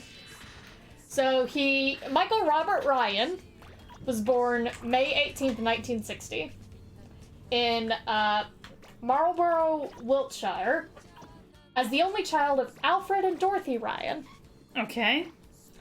Only child. Great. We're starting off fantastic. Yeah, Alfred was 55 years old when Michael was born and worked at a local government agency as a building inspector. So for all we know, maybe he's committed a few mass killings as well. Yeah. Not with a gun, y'all. It's a reference to the fact that so many times we talk about collapses that occur because the inspectors aren't doing their jobs. Yeah. His father ended up dying whenever Michael was 25 from cancer. Oh, that's sad. Ryan's mother, Dorothy, who was 20 years younger than Alfred. Oh, great! Lovely! It got weird again. I love this. Yeah, she was a school lunch lady before working as a waitress at a hotel. And, you know, she was still alive whenever this happened. Great. It's always the thing you want to find out. Oh, like, just... yep, my, Oh, yes, just wait. my boy! Just wait. Oh, God. Just wait. Oh, God. So, in April 1987, Ryan began employment as a laborer working on footpaths and fences near the River Thames, Okay. about 20 miles from Hungerford. Okay, that's good, honest work. Like, you know, okay. This is your job, it's what you do. Take care of the footpaths and shit. He left the job in July and returned to claiming unemployment benefits. Okay. Okay, fine. Sometimes you gotta leave a job. I had to leave my job. Sometimes you gotta leave a job. So, his mental health came under analysis after this whole thing happened. And After the massacre happened or after he left his job? after the massacre. Oh, okay. I was like, oh, wait. Clarification, please. Yeah, one doctor, John Hamilton, said he may have been suffering from acute schizophrenia, which may have explained why he did what he did. And The way you keep on saying why he did what he did, like, makes me think this is a lot more to this than just he walked into a place and shot a couple of people. Oh, there is more to this. Oh, fun. Is this an Elliot Rogers? Who's Elliot Rogers?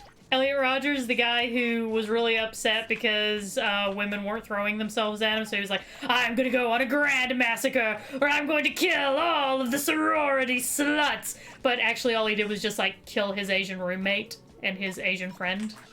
And then just completely fail at the whole mass killing thing. I really feel like that's the thing we need to point out with I'm not saying that to downplay the fact that people were murdered by him.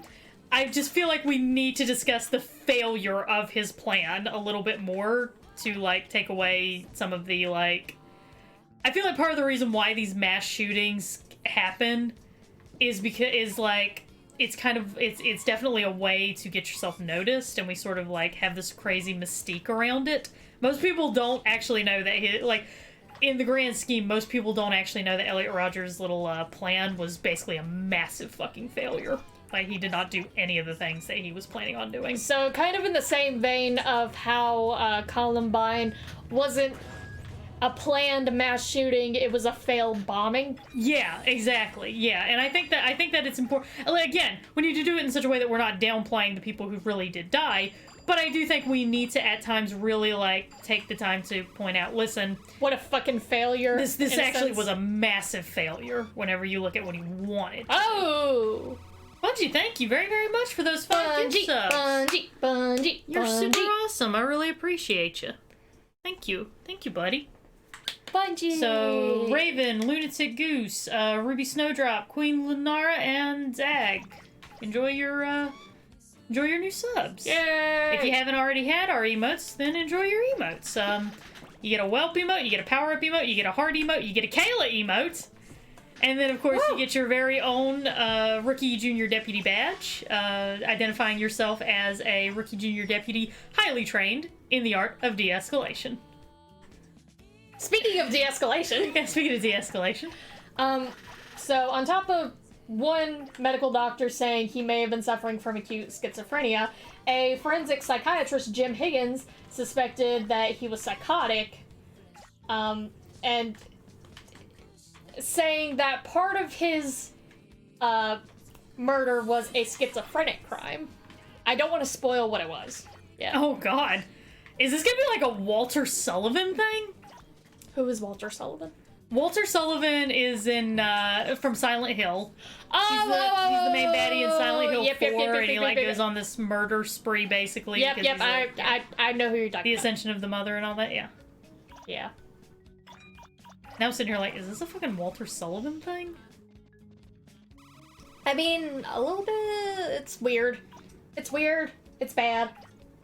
I find it odd that there are people out there, by the way, who name a child Walter. Because that's such an old man name. I would assume that Walters would be like either a Benjamin Button or like an Athena just sprung fully formed from the forehead of some guy of Bill in accounting. Sprung fully formed and 80 years old saying, my hip. Yeah, kind of, yeah. Walter just sounds like such an adult name. It's kind of like how there are some names like Dale. Dale is such a child name. Yeah. You know? And, or Toby. Toby is a very childlike name, in my opinion. Don't you insult Toby adults. Maguire like that. I'm sorry. No disrespect to Daddy Maguire. Don't get me wrong. It's just, it's a very child name. Yeah. Also, Toby Maguire's face has not aged. He is not. Like, yeah, he got to like 23 and his face just stopped it. Just said, yep, this is where I'm going to stop. It's a very Paul Rudd situation. Yeah, so... That man is over 50. I know, right? But yeah, I feel like that just kind of further proves my point, to be honest with you. Yeah. God, I hope I aged that gracefully. I feel like I'm doing pretty well. Yeah, you're doing good. I think it'll be fine because we have really good, like, our family genes are such that pretty much everybody in our family looks younger than they actually are. So I like your odds. Well, see, I'm kind of banking on the idea of I don't go outside much and I don't have, like, UV light hitting my skin as much. That's fair. Because I can age it pretty well. That's fair. It's kind of like people who go into tanning beds way too much and you can tell. Mm-hmm. They don't even have to tell you that they tan. Yeah. They don't have to tell you. You can look at them and know. Mm-hmm. Sorry, anyway. We got really off track on that. So, the schizophrenia was a very highly... I'm trying to think of the word. Sorry, my mind's blanking. I'm thinking about tanning booth people. We're thinking about tanning and Walters. Yeah. So, it was suspected that there was some kind of schizophrenia going on, but it's never been confirmed because, like I said, we don't have a full confirmation as to why this happened. Yeah. So that's just their speculations. It's like whenever people talk about, again, I'm going back to Columbine, of Dylan Klebold and Eric Harris and what their dynamic was. That's another, like, child name that I can't imagine an adult having. Dylan.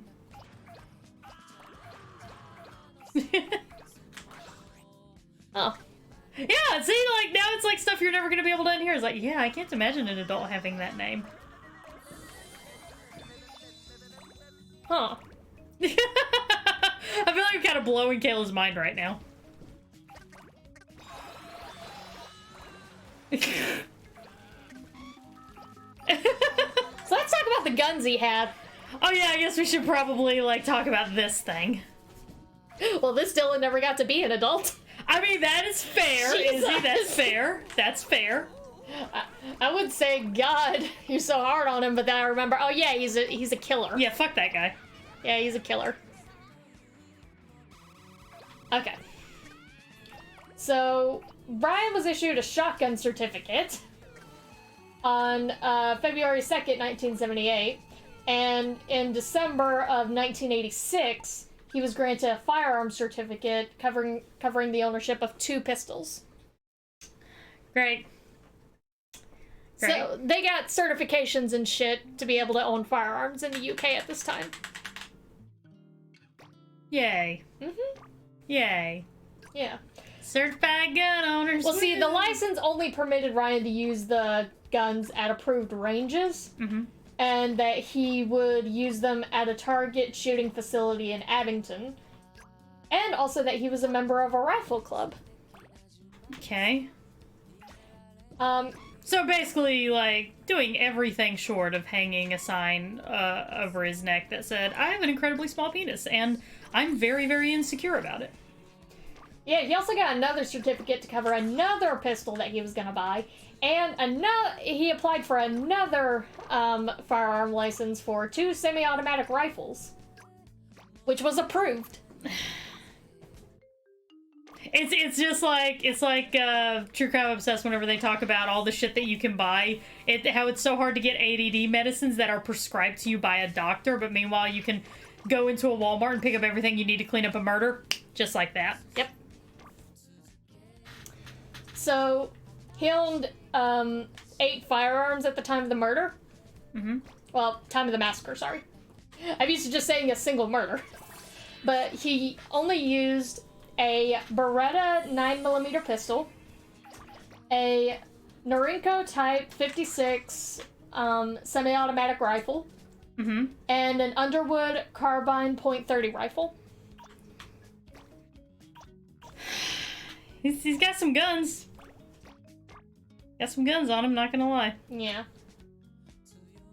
He likes big guns and he cannot lie. I'm trying to find some way to make this funny. He actually showed off his firearms, as well as some improvised explosive devices. Oh, great! Lovely! He sounds like a delight! He showed them to his colleagues at his laboring job before he quit. So, again... And of course they were just like, ah, oh, dude, this is so cool that you got all that shit. Yeah. Pretty much. Just like, we're not gonna Nobody's gonna ask be like, questions. dude, why do you need this shit? Why? Okay, fine, you like the guns. Okay, why do you have explosive devices? I can genuinely understand somebody being like, look, I just like guns. As somebody who is dating someone who just genuinely likes guns, I get it. But like, whenever they start having shit like explosive devices, then I feel like that's the time whenever you really do need to start going, is everything okay? Yeah, why? You want to talk about this? Yeah, it's like, you okay? So this is another just little thing that irks me personally. As well as target practice at, legitimate venues. He also used a large road sign at the junction of M4 and the A338 as target practice. And I'm just like, why? It's always road signs. I hate... It's like, what the fuck did the road signs ever do to you? We have to pay to, like, fucking replace those, motherfucker. Yeah, They always hit road signs. You know that bullets can ricochet off road signs, right, guys? Yeah, bullets can ricochet off those things and, like, hit you. The road signs fight back. Yeah, the only thing I've ever shot at a road sign was a paintball. Yeah. And you know what I did afterwards? Felt bad? No, I took a wet rag and went up to the sign and wiped it off. Said sorry about that. You're just sitting here doing your road sign job.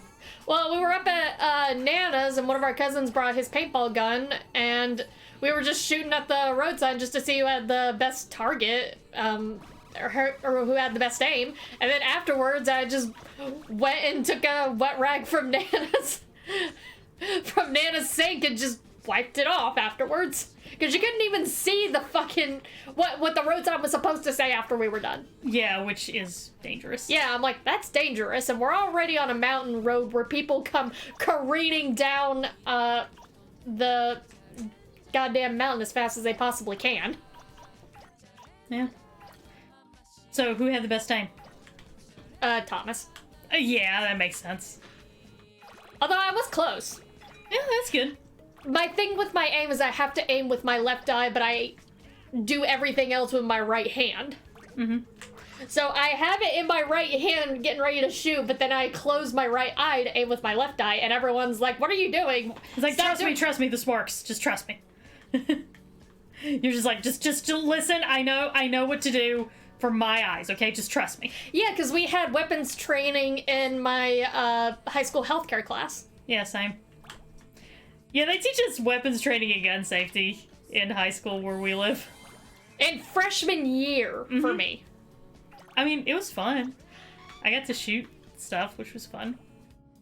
It was okay. We just had to do that thing where you put up your hands and you make a triangle with your index finger and your thumbs, and you look at something small on a desk, and you close each eye to see where the thing ends up in the middle of the triangle you make with your hands. Okay, whoa. I've never done that. Explain that again. How does that work? So you hold up your hands like this. You form a triangle with your index finger and your thumbs. Okay. You focus on something on the desk. Like something small. Okay. Like the roll of quarters right there. Okay. All right. So you close your right eye, and you can see it in the middle, right? It hasn't moved? No, it's a little off. Okay, then close your left eye and open with your right eye. Yeah, that's in the middle for me. Then that means you aim with your right eye. Oh. Huh. That's pretty dope. Yeah, I learned that in healthcare, or I learned that in health class, and that's how you learn which eye you aim with. Oh. I was never taught that. I wish I had been. Well, now I know. Yeah. Who the fuck? Yeah, who the fuck is calling me? Seriously, I'm not popular enough. You're popular to me. I'm not popular to anyone important. Wow. Just gonna break my little heart. How does KFC for dinner sound? That's fine. Get KFC, you can have some of that leftover rigatoni. I made rigatoni yesterday for supper, y'all. And it didn't turn out too bad. There's some things I will definitely do differently the next time that I make it. But it didn't turn out too bad, all things considered. Let me put this on silent real quick. Yeah. Sorry about that. Did not expect that. That's okay. I didn't expect Grandma to learn how to text. Okay. Yeah, raging username. It's kind of... The test is to kind of figure out which one's your dominant eye. And my dominant eye is my left one, but I do everything with my right hand. And my dominant eye is my right eye, but I do everything with my left hand, so... We're just weird. Yeah. So anyway... yeah, he shot at a large road sign, and I am personally peeved by that. It's like, that personally offends me. Because how many times have you driven down a road in this town and looked at a road sign and you saw it just littered with a buckshot? Pretty much all the time. Exactly. And that shit's annoying. It is. At least I cleaned my road sign when I was done. Yeah.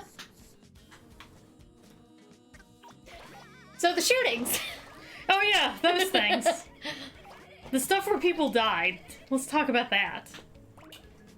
So the first shooting occurred in Savernake Forest, 7 miles west of Hungerford. Okay.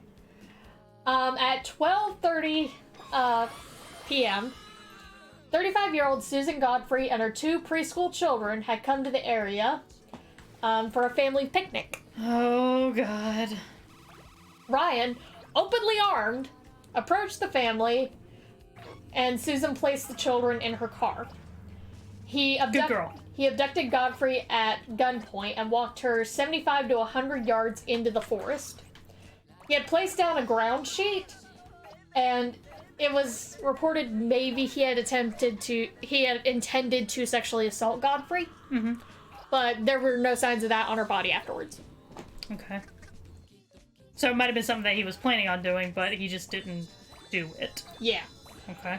Instead, her body was actually found 10 yards away from the ground sheet with 13 bullets to her back. She ran. Yeah, she ran. And her children were found by a woman walking in the woods. The children were completely fine. Well, that's good at least. Yeah. Ryan then left the forest and drove east on the A4, stopping to fill both his car and a petrol can at the Golden Arrow petrol station in Froxfield. Okay. After another customer at the station left, Ryan shot at the cashier from, like, outside. He entered the store and tried to shoot her at point-blank range, but the gun jammed. I'm sorry, I know this isn't something that you should laugh at because this is a pretty horrible thing that he's done, but I do kind of just like the moments whenever it does not go the way that because you know whenever these motherfuckers do these things, they have it all planned out in their head, how it's gonna go, that's gonna be this, like, you know, oh, I'm gonna wipe them all out, they're all gonna be helpless, but in reality, it's like, they go running in, they fumble the gun, drop it on the ground but with their sweaty palms, and then they get shot by, like, a police officer. A similar thing kind of happened in one of the assaults from Richard Ramirez, the Night Stalker. He basically walked into a garage where a woman was getting out of her car, and he put up the gun to shoot at her, and she put up her hand with her keys in it, and the bullet hit the keys in her hand. That is so fucking crazy. But she still, like, fell to the ground, both from the impact and to kind of play dead. Right. So Ramirez thought that she was dead. So he went back into the girl. Yeah, so he went into the house to end up killing her roommate. But what she did was she got up and she went around to the front of the house thinking that he wasn't gonna... thinking that he was still somewhere in there. She opens up the front door. He's standing on the other side getting ready to come out. Oh, fuck. Yeah. So they're both kind of staring at each other for a second, and she just says, "You tried killing me once. Are you really willing to try again? Do you think it's gonna work this time?" Oh, shit, the balls on her! This made sense to him. Yeah, I mean, he still had a gun. Crazy, so he still had a gun with bullets in it, but he didn't shoot her because he was like, well, I already tried shooting her once and she didn't die. She's like completely unharmed. Yeah. Oh, fuck. Yeah, and she looked at him and said, You really want to try that again? It didn't work the first time, and he's like, this makes sense to me. Holy shit. He put down his gun and just walked through the yard and walked away. He literally just went, you know what? You make perfect sense. Yes. Holy fuck. So it's kind of like that, just... You expect shit's gonna go one way, and then it doesn't. That is, like, crazy to me, you know? Yeah. Listen to TCO cover the Night Stalker series. It's I do need to listen to that. That is, like... Both that she had the wherewithal to say that, and that it worked. I would have never thought to say something like that. I would have never thought to be like, you sure you want to try again, buddy? I mean, first time failed, but yeah, sure, give it another shot. Maybe it'll work this time. And he just put down the gun and walked away. But again, like, I am well, maybe not perfectly, but relatively speaking, I am a sane human being. And I would probably also be like, yeah, fuck it. Like, I tried once and that didn't work. Yeah. There's no sense in trying again, because this bitch has clearly got, like, some guardian angel shit going on. Yeah.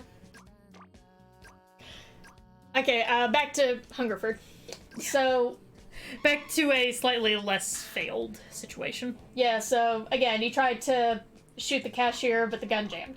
He left the petrol station, and the cashier just immediately called the police. Cashier was just like, nope, nope, nope, nope, nope, nope, nope, nope, nope, nope, nope, nope.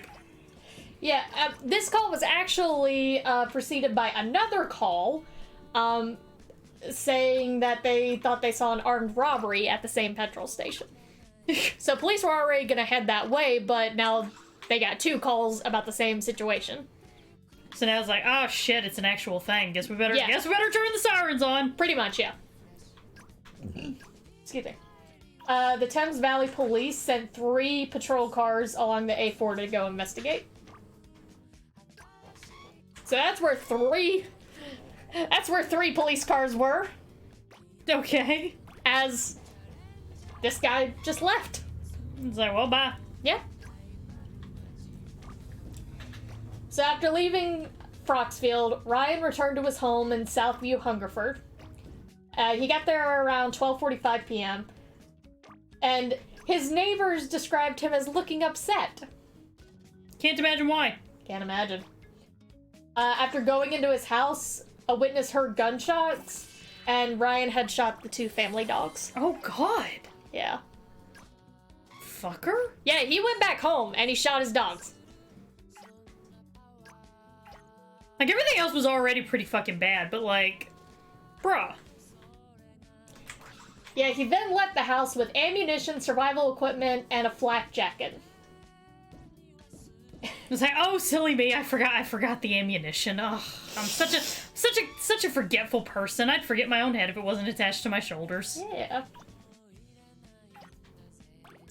So he failed to start his car, and in response to this, Oh my god! in response, he went inside his house with the petrol that he got at the station in, the petrol can, and lit his living room on fire. Wow.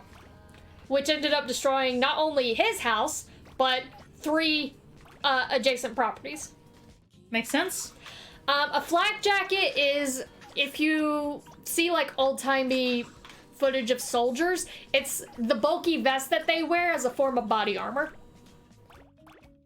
It's designed to protect you from flak, from bombs going off nearby and shit like that. It's to help give you protection against the shrapnel. But not like shrapnel that's directly aimed at you, but like shrapnel that if you just happen to be in the same vicinity. You just happen to be in the area where some shrapnel's going off. Yeah.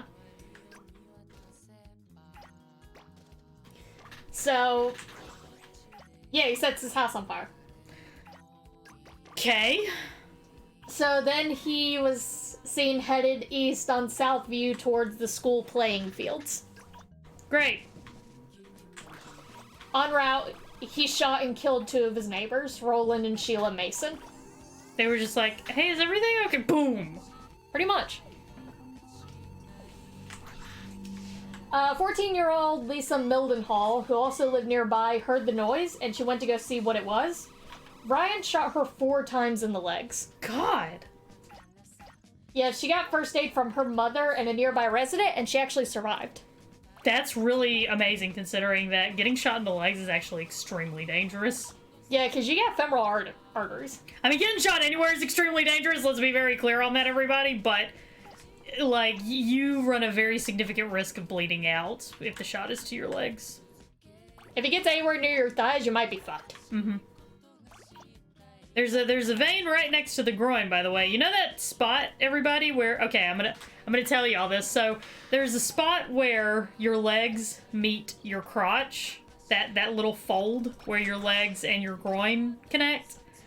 And in that crease right there is basically the largest artery that runs through your body. If you slice through that artery, a person will bleed out in about 10 to 30 seconds. Yep. If the hole's big enough. Mm-hmm. Yeah, like, you gotta cut in there, don't get me wrong. Not just a dainty little knee, but, like, you really gotta cut into it. But that is a good thing to know if somebody is threatening to sexually assault you and you happen to have a knife on you. Go for the femoral artery. Go for the femoral artery. I'm just throwing that out there. It's a good thing to know. Good thing to keep in mind. It's basically my plan if there's ever actually an apocalypse, because people get rapey during the apocalypse. People are rapey now. Yeah, people will get super rapey during the apocalypse. So, just a little bit of friendly advice on that, y'all. Hope that serves you well. So Ryan was also chastised by 77-year-old Dorothy Smith for scaring everybody to death for making noise, but he didn't shoot her. What? Yeah. This old biddy shows up and is just like, now, young man, that is very rude. Do not be rude to you're scaring everybody to death with all this noise. You cannot be that way to your neighbors. Yeah. And he's just like, okay, sorry. He then shot Marjorie Jackson, one of the people who had seen him arrive home, and she telephoned her friend George White for help. She called him for help and also asked him to collect her husband Ivor from work in Newbury. Also, can't pick my husband up from work. Can you take care of that? Be a dear, please. Thank you. I imagine it's supposed to be this phrasing of, like, you know, she wanted her husband to come and help too. Okay, well, I guess that probably makes sense. But at the same time, the way it's phrased, it's like, it sounds like she's asking. It's not to bother for you, darling, but I also won't be able to pick up my husband from work. Can you take care of that for me? Yeah. Thanks, love. I'm sorry I'm subjecting Ollie to my terrible accents. So anyway, past the playing fields, Ryan went into the town's common. He shot and killed 51-year-old Kenneth Clements, who had been walking his dog with his family. The family escaped without injury. I assume the dog was there too. I assume the dog made it out. I mean, I feel like that's probably a fair assumption. So at this time, approximately 12:50, this guy's only been shooting people for like 20 minutes.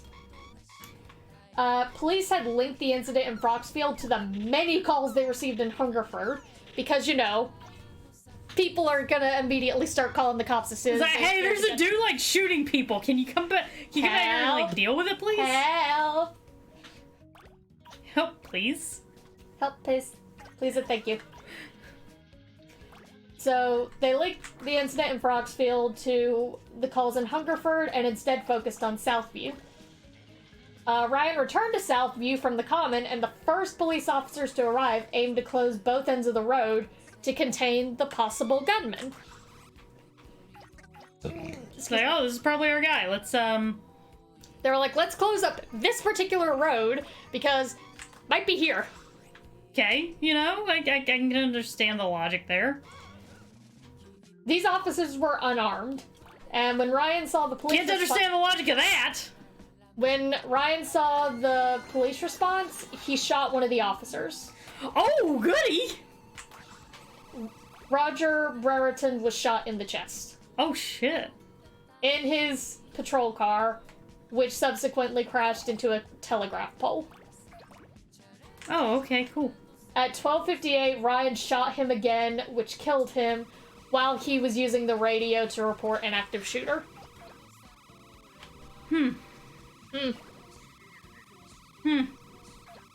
So still in Southview, Ryan next shot at Linda Chapman and her daughter Allison, who had just turned onto the lane in their Volvo. Great. Both of them were struck, but Linda was able to reverse the car out of the road and just go the fuck away. Like, the guy who was on the bridge, and, you know, No, the pregnant woman who was on the bridge and was able to reverse her car right before the bridge collapsed. Oh, yeah, I remember that. So, I love how, by the way, I love how you, refer to her escaping as, and then she decided to go the fuck away. Yeah. Well, I mean, wouldn't you? That basically is an escape. No, yeah, I mean, like, I just love the way that you phrased it. She decided now was the time to go the fuck away. After her and her daughter were shot. Upon being shot and realizing that didn't feel very comfortable, she decided the best course of action was to go the fuck away. Yeah. So, then Ryan next opened fire on Linda Bright and Hazel Hazlitt in an ambulance that was responding to the police calls in Southview. He shot into an ambulance! The ambulance is just like, dude! This is the exact opposite of what we do. Both Bright and Hazlitt were able to escape without major injuries. Well, that's nice, at least. It's like whenever people say, I'm gonna punch you in the face in this hospital, you're in the best possible place for this to happen. Yeah. It's...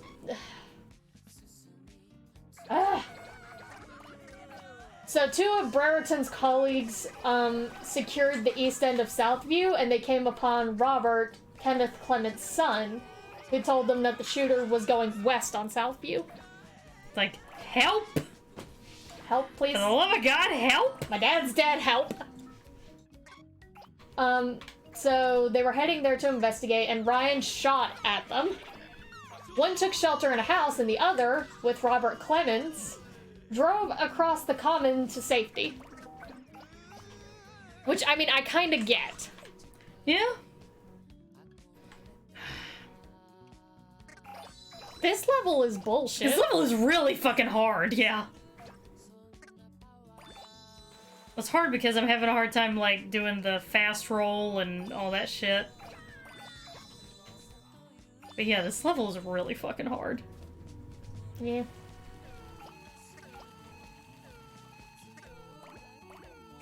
Alright, so at 1:12, the officers radioed to request support from the Thames Valley Police Department's Tactical Firearms Unit.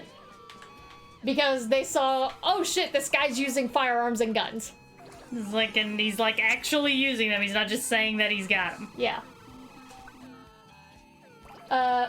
So the Tactical Firearms Unit, the TFU, was on a training exercise 38 miles from Hungerford. FU indeed. Yeah. So they would not have all its members respond until 2:20. Oh my god. Over an hour later. The officer, Jeremy Wood, set up a makeshift command post in the Common, 500 yards from Southview. Yay. Which, I mean, I get, but at the same time, like, oh, buddy. Yeah. Oh, buddy. My dude. This is not gonna go well. Yeah. I was trying to tell you how to do your job, but I'm totally gonna tell you how to do your job now. Yeah. It's probably not the best idea. It's just all I'm saying. Do we want to rethink some things, replan, reassess? So, Ryan next shot at George White, who had returned from Newberry having collected Marjorie Jackson's husband, Ivor, from work. This was the dude Oh my that she God! called for help. So, Ryan shot at him while he was driving his Toyota into Southview, and he killed George White instantly. Holy shit. Like, imagine that. You're just going to try and, like, riding into certain danger to save your friend. And on top of this, Ryan was able to cause severe injuries to Ivor Jackson, who played dead, and he was able to survive because he played dead. Which at times can be the best options. Honestly, yeah. Might be having difficulties. Oh no. Everything seems okay on my end. Might be a few dropped frames, but other than that. Yeah, I'm seeing drop frames. I'm sorry, y'all. It's just the... Everything sucks. It's the fact that I have a VPN on. I gotta get a better one. Nord ain't really doing too great because it throttles my connection. You bitch, Nord! But I have to protect my IP. Because people are dicks, so... Well, at least you're recording it, so you'll be able to post it later. Yeah, which I like I said, I am gonna post tonight and tomorrow. Last week's streams will go up, and then later on this week's streams will go up. So, again, sorry about that, y'all. So if you missed anything, don't worry. Bird's gonna put the VOD up on their YouTube channel. Yeah. So, Ryan then walked to the junction of Southview and Fairview Road, where he shot and killed 84-year-old Abdul Khan, who was tending his garden. They're just like, fucking like, man, I'm just out here in my garden, yo. Well, yeah, but at the same time, you probably would have heard the gunshots by now. Why are you still tending to your garden and not going inside? Crazy kids setting off fireworks again. Okay, yeah. Yeah. Yeah, if you're not trained to know the difference between a gunshot and fireworks, you know, that's some shit that you're gonna experience. Fireworks echo, gunshots do not. Exactly. So, after firing at and injuring a pedestrian on Fairview Road, Ryan headed back towards the Common. One of the police officers there, Bernard Maggs, made another call, but by this point the telephone network had reached its capacity. So many people were making in phone calls. Yeah, they were just like, we know, we're working on it. Yeah. Yeah, he might have just had bad hearing. That is possible, yes. So, on Southview, Ryan's mother, Dorothy, returned in her car to see him armed. She shouted for him to stop before he shot her 4 times with his Beretta. Good God. Twice at point-blank range. And when heading towards the Common, a resident of a parallel street shouted at Ryan to, quote, "Kindly stop that racket." Oh God. Did he get shot? He responded by shooting her in the groin. Oh, her. Fun. And at 1:18, Officer Wood was joined by 2 armed police officers at the command post in the Common. And 2 minutes later, they saw Ryan at the War Memorial Recreation Grounds on the edge of the Common. Oh yeah, dude shot his own mom. Yeah. He shot the family dog, so of course he's gotta shoot his mom. Love how that's our standard. Just like, hey, if you're shooting your mom, your dogs, you're definitely gonna shoot your mom. I mean, I'm not wrong. You're not. You're not. I think that's what's so infuriating about it. Yeah. It's like, you are technically correct, and that is... The worst kind of correct? Yeah. Well, it's the most frustrating kind of correct. Yeah.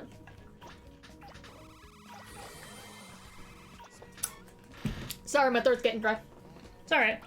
So, near the War Memorial Recreation Grounds, Ryan shot 26-year-old Francis Butler as he was walking his dog. And at this People just out walking their dogs, man! Yeah. Maybe he didn't intend to, like, maybe it wasn't necessarily a massacre that was aimed at people. Maybe he just hated all the dogs.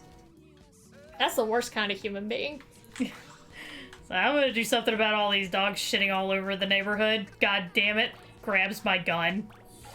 Well, by this point, he had discarded the carbine, and because it was useless since it jammed in Broxfield. So, well, just gonna toss this aside. Fingerprints? Not too worried about that. So, a witness did try to give Francis Butler first aid, but he died before an ambulance could arrive. Aww. This is insane. Yeah. Ryan next shot at, but missed, teenager Andrew Cattle, who was on his bicycle. That dude was just like, he just pedaling as hard as he can go. Yeah. Go, Andrew, go! And on reaching Bullpit Lane, Ryan killed taxi driver Marcus Bernard, who was en route to see... Marcus was heading home to see his family between fares. Oh, And he got killed. that's awful. It is. Ryan headed north on Priory... I'm starting to think that this mass shooter isn't a very nice person. I think this guy might be a dick! I think this guy might be a little bit of a dick!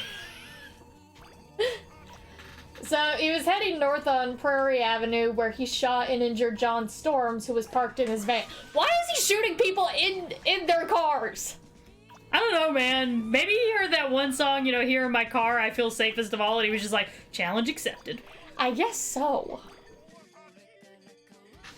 By this time, police had set up road diversions, and some of Ryan's victims were drivers affected by the change of routes.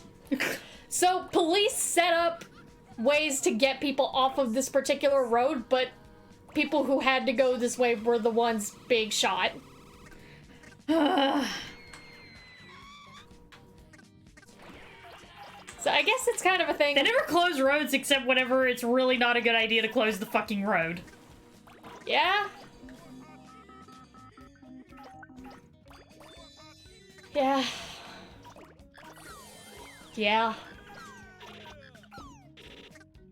Douglas and Kathleen Wainwright, visiting their son on Prairie Avenue, were forced to approach from the south, where Ryan happened to be.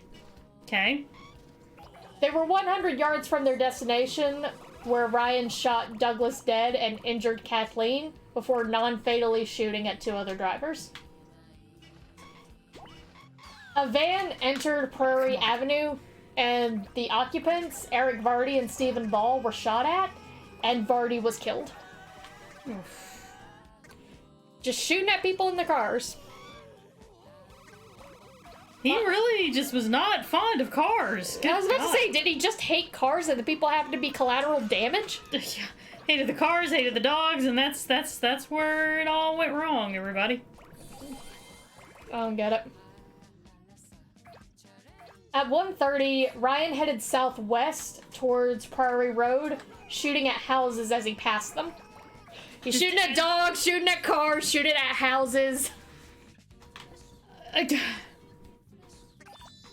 Maybe he was upset at capitalism, or I don't know, something capitalistic dogs. Something, I don't know. Communism comrade. Yeah, something, comrade. Again, I apologize for kind of making light of this, but this is just very... We're trying our damnedest. This is just baffling to me. Yeah? So, using the Beretta, he shot at a passing car and fatally injured the driver, 22-year-old Sandra Hill. Great. Mm-hmm. Asshole's just, like, ruining everything for everybody. Yeah.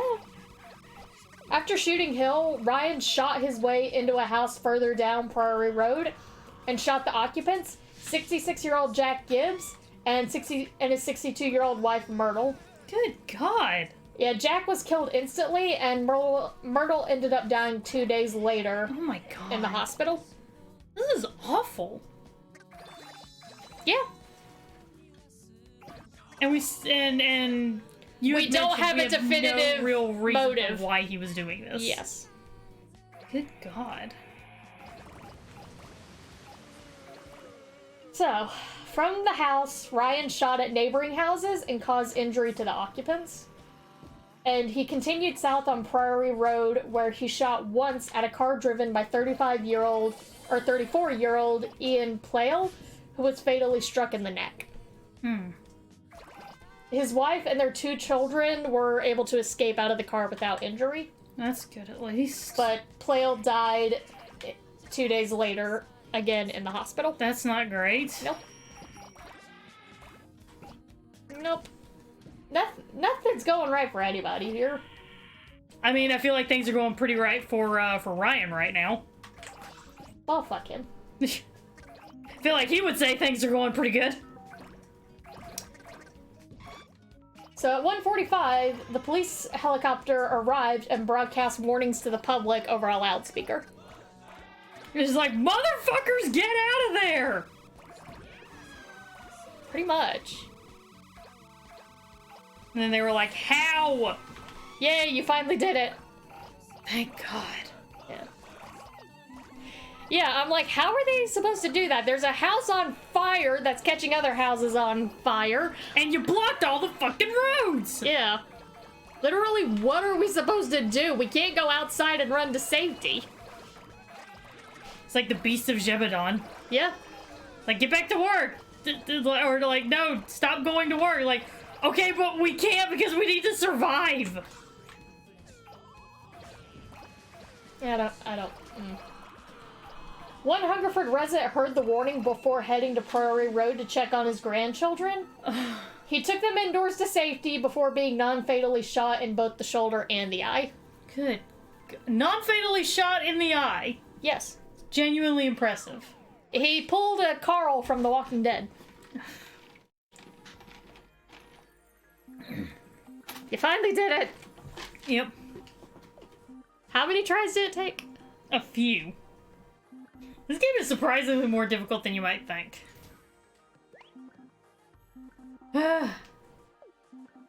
Good job. You did it. Proud of you. Thank you. Yeah. Ryan continued southeast on Prairie Road, firing at a house before reaching John O'Gaunt's school. What type of a school is this? Co-educational secondary school. That's a middle school. Yep. Or a high school. Students age 11 to 16. Middle to high school. Yep. Great. Great! So, Ryan was seen approaching the school where he had been a pupil there at one point. But his approximate location after 150 is unknown. Because, you know, eyewitnesses were probably getting the fuck inside at this point and avoiding everything. They were following that one lady's, tactic of get the fuck away. Yeah. Fair enough. I mean, that tactic worked out pretty well for her, so...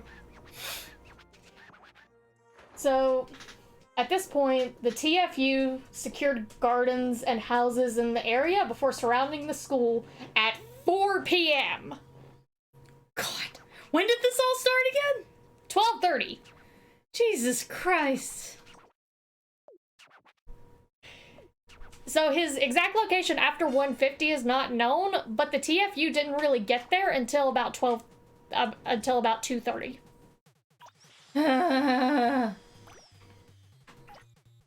Oh, so you gotta guesstimate this one? Yeah. Good luck. Thanks. Yeah, so at 4:40, they heard a gunshot within a school building, and more officers went to the scene. The police first saw Ryan at the school at 5:26, shortly after he had thrown his Norinco out of a third-floor window. They only saw him after he threw a gun out a window. He literally was just like, I'm here. Yeah. A lot of this, you gotta admit, does kind of come down to sheer fucking luck. Like, you gotta admit, part of the reason why this went on for so long was because the TFU just happened to be training that day. Yeah, 40 miles. Yeah, 40 miles away. Like, some of us probably thought, like, oh, look at how clever and amazing I am. I am the best ever. This was the best plan ever. And it's like, no, you genuinely just got lucky. Yeah.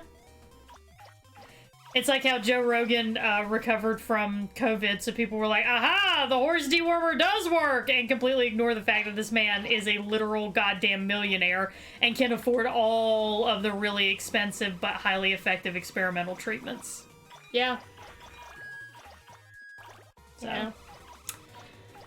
So Ryan became engaged in conversation with a sergeant within the TFU and informed them of his arsenal and ammunition, claiming that he had a grenade as well as the Beretta gun that he still had. Like, at this point, he's just like, is someone gonna, like, come and stop me? I mean, it's just kind of weird. I wasn't expecting to get away with this for so fucking long. Maybe? I don't know, man. I don't either, dude. How big is 2 meters? It's about as big as that circle up in the corner. What? What?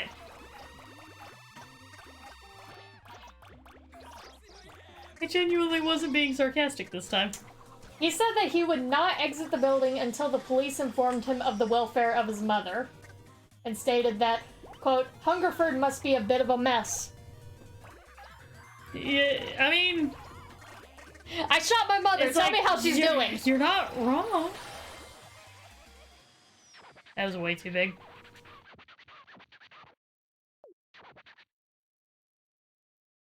Well, I fucked up. Good job. People don't want a cleared vaccine, but they're dying to get the experimental drugs after they can say, I know, right? That is the craziest thing to me. Yeah. It's like, this is proven to be effective. It's like, no. Yeah. Give me horse dewormer. Like, that's not even for a virus. Don't care. The sergeant said he understood Ryan when he claimed that his mother's death was, quote, a mistake. Ryan reportedly replied, quote, how can you understand? I wish I had stayed in bed. I'm not gonna sit here and even jokingly say mood to a fucking serial killer. Yeah, so, don't. Yeah. He later shouted, quote, it's funny, I killed all those people, but I haven't the guts to blow my own brains out. At 6:52... He really was kind of hoping that the cops would, like, shoot him. Yeah, I think he was hoping for, you know, death by police. It sounds like it. It really does sound like he was trying to pull a suicide by cop. So, at 6:52, after a few minutes of silence, a muffled shot was heard from the school building, and Ryan was subsequently unresponsive to the police. Oh gosh, I wonder what happened. Shortly after 8 p.m., armed police entered a barricaded schoolroom to find Ryan below the window, having shot himself in the right temple.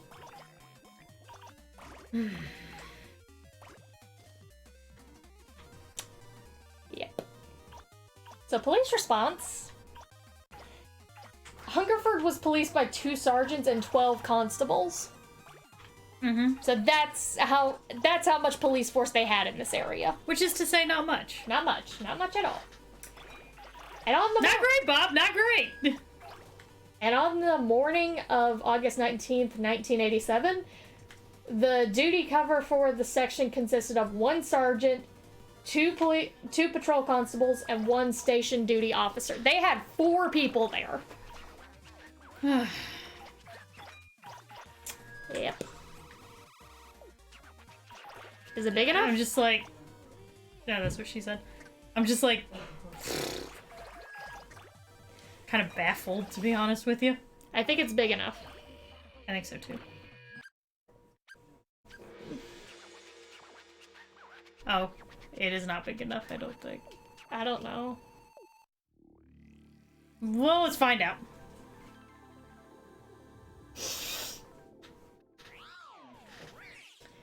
Also, a number of factors hampered the police response, and we have a list. Oh, great! We got another list? Yeah. We got another list, everybody! There's a list! See? Wasn't too bad. Yeah, it'll work.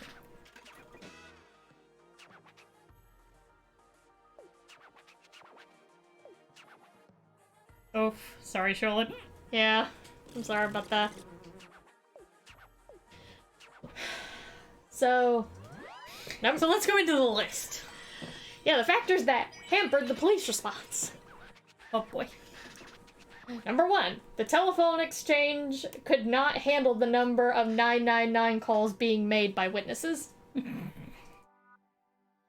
2, the Thames Valley Firearms Squad was training 40 miles away. Mm-hmm.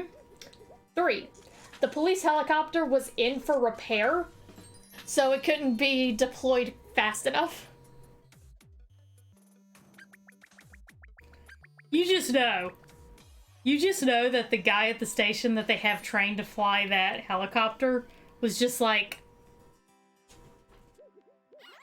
I finally had a chance to use it! I mean, he did use it, but like, not at a reasonable time. Yeah, not at a time where he could have done anything. And 4, only 2 phone lines were in operation at the local police station, which was undergoing renovation. He literally just picked the best possible time to go on a mass shooting. That's exactly what happened. Like, if it had been intentional, we'd be sitting here going, fuck, this dude was actually pretty fucking, like, a lot smarter than what you normally see. But I get the feeling it was not intentional. No, it was literally just a whole bunch of happenstance. Fucking hell.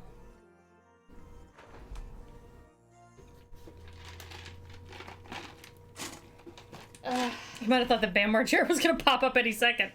I mean... Ugh. So, the Hungerford Report was commissioned by Home Secretary Douglas Hurd from the Chief Constable of Thames Valley Police, Colin Smith. Ryan's collection of weapons had been legally licensed, according to the report. So, he legally owned the guns. Yeah? Well, we knew he legally owned the guns.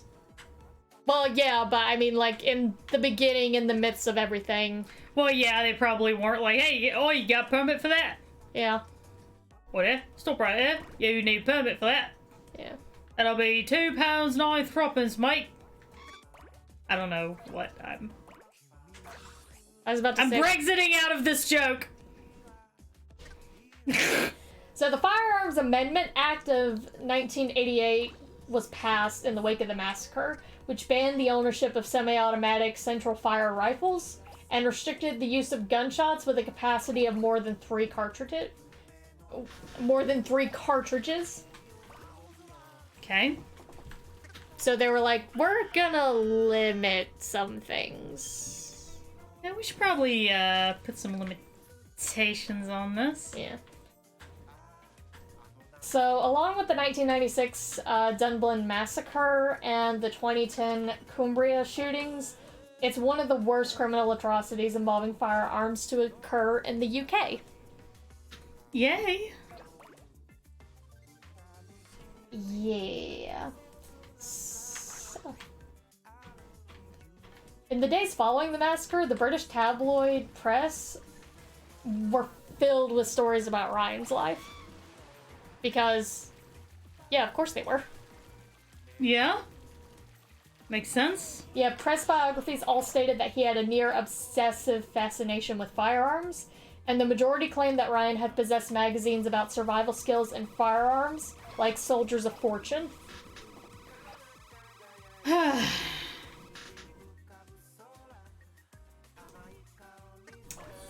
So that is the Hungerford Massacre. What did we learn here, everybody? Did we learn anything?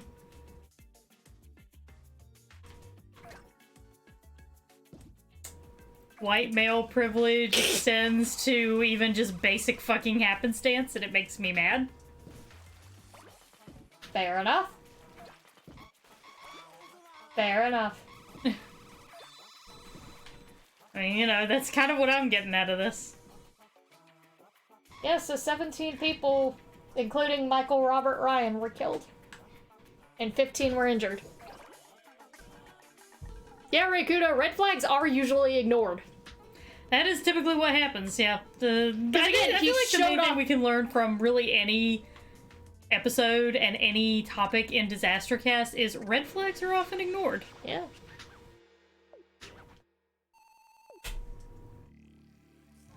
He showed off his guns and some homemade explosives. Which, again, the guns, I don't necessarily, like... I don't necessarily Gun raise an shows eyebrow to exist the for guns. a reason. Yeah, I don't necessarily raise an eyebrow to the guns. It's the homemade explosives that he showed off. Mm-hmm. Like, what the fuck? Nah, fuck you, King. I don't care about this stupid mission anyway. Yeah. So that's what I got today. Woo! So that was fun. Always so much fun. I just can't get over how much like a mass shooter the dude looks, you know? I know! He looks exactly like a mass shooter! Like, there is literally everything that he could possibly have to indicate to somebody that he would be a mass shooter. Yeah. I'm surprised that... Okay, so we don't know anything at all about this guy? Not really, no.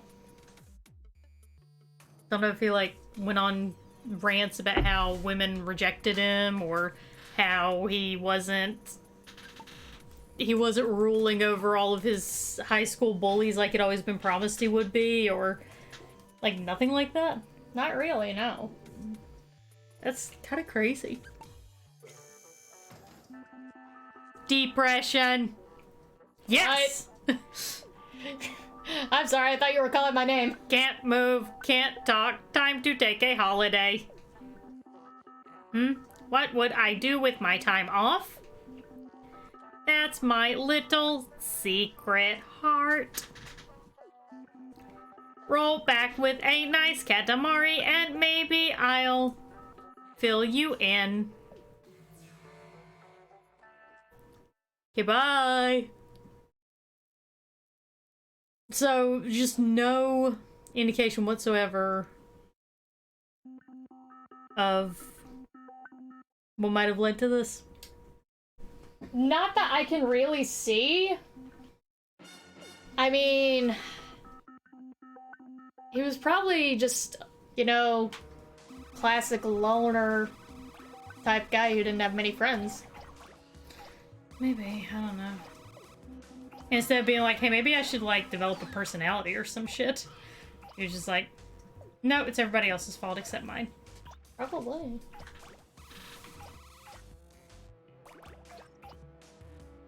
I say this as a guy who was lonely as a kid. And I was lonely because people didn't really understand me because, you know, I was dealing with my sexuality, and in a way, at the time, I was dealing with my gender expression and identity, so... Yeah. So what I'm saying is I understand feeling very alone in the world. I completely understand that. I've been there. But, like... Okay. It's kind of a thing that happens. People get lonely sometimes. It's just how it is. I'm finding a little bit more info. He left school at age 16 with a very poor academic record. Yep. And he bounced around a whole bunch of short-term, like, labor jobs. Mm-hmm. See.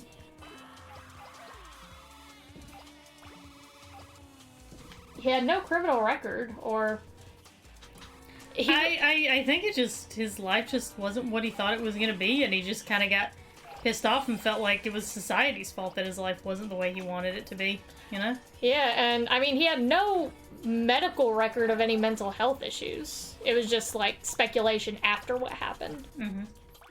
That schizophrenia came into the picture, but we don't know. We don't fucking know.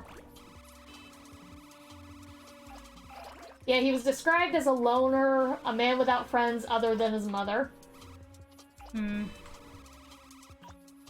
Yeah.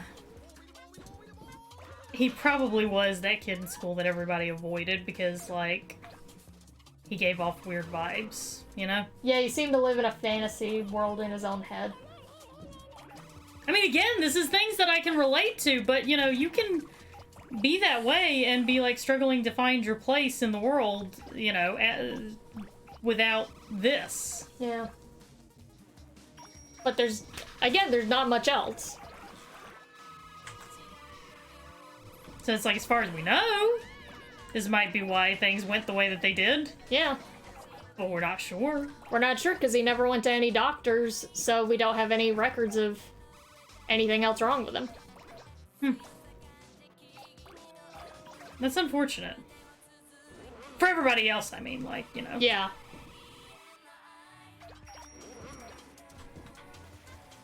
So in your opinion, having researched this topic and now having a bit of information on it, do you think he planned on killing his mother?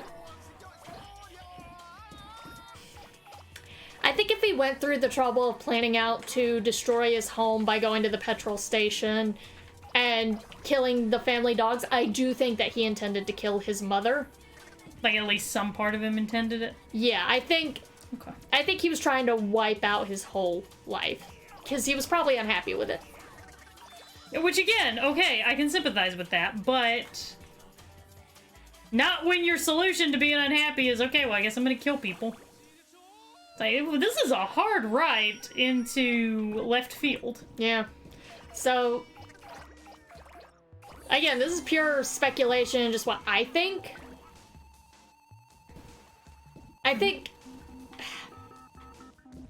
it was just a thing of, like, he was unhappy with how his life was, and he knew that doing this would do a twofold thing of getting rid of erasing everything that fits his life to try and, you know, get rid of it, but also give him notoriety.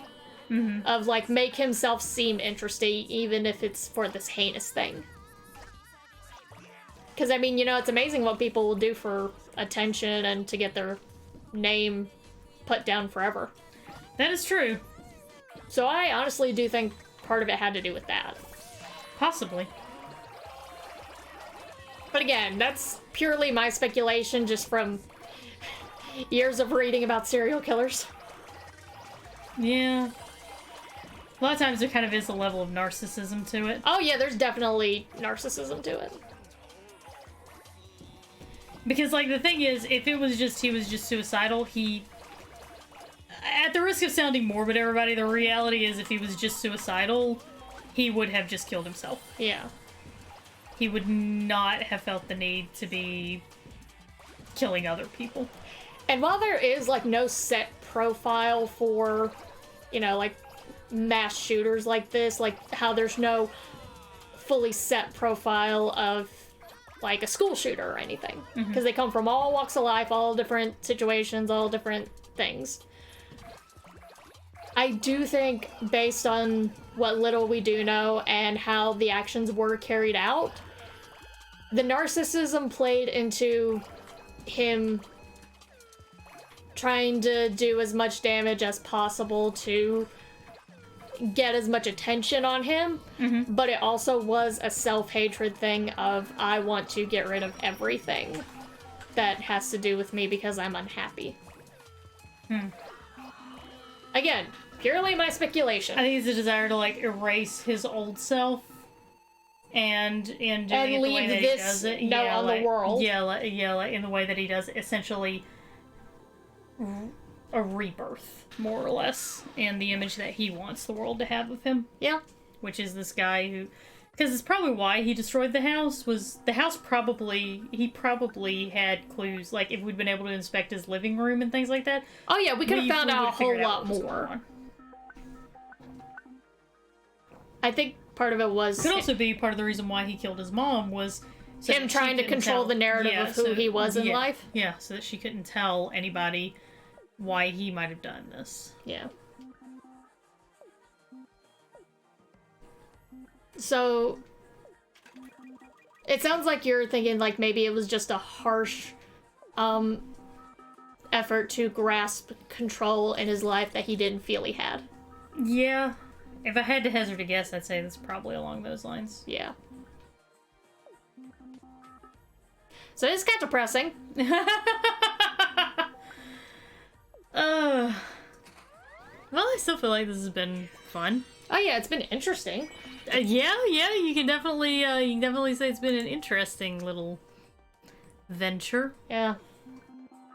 I think we're gonna do one more level, or at least try to do one more level. Okay.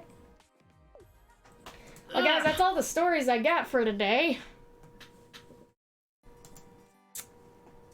Yeah. Yeah. Oh, we haven't really come up with much of a raid message on this one, I'm gonna be honest.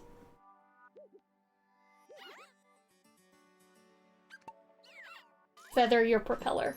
Feather your propeller, yeah. I think that'll be our... Whenever we raid a little bit later. We're gonna raid in about another 10 minutes or so. Whenever Minx goes live. Yeah. And the raid message will be... Feather your propeller. Because I really don't want to do anything about the Hungerford Massacre as our raid message. No. Not with Minx being in the UK and everything. I imagine she probably has some information. She probably knows about all that. Yeah. I imagine with, like, the harsh gun laws that came along with this. Yeah. Status reports. Yes, I think it's time we had an update. I'm not doing the Windows update, goddamn. According to my calculations, at the very moment the king awakens. Error! Terror module engaged! Press any key to panic. Oh dear, this isn't good at all. Alright, Nephi, you enjoy your nap. It seems the future is so scary and bleak. My circuits won't let me speak about it. I'm probably gonna have a nap after this, too. Go, roll, forget we ever spoke of this. I mean, to be fair, whenever I get into something, like, too real, I'll just look at you and be like... We never talked about this. We never talked about this. This is nothing. Go back to watching Mountain Monsters and just forget this happened. I am happy to go back to Mountain... Oh, I guess a thing that we can talk about is tomorrow, I'll be starting, Psychonauts 2. Yeah, I'll start Psychonauts 2 tomorrow. I don't know how many streams it's gonna take, y'all. I'll be honest. And I did mention that I might possibly, fingers crossed, I may be changing positions. If I do, I'm gonna be honest, y'all, it is gonna affect the streams. It's gonna affect the times for the streams, but I will figure things out.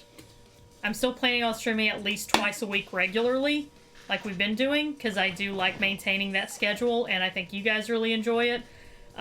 Gives you time to, like, hang out with me, but I also don't really intrude that much on other people that I know you guys watch. And I'm not just talking about Minx, I also mean, like, you know, Kat and, Doxy and folks like that.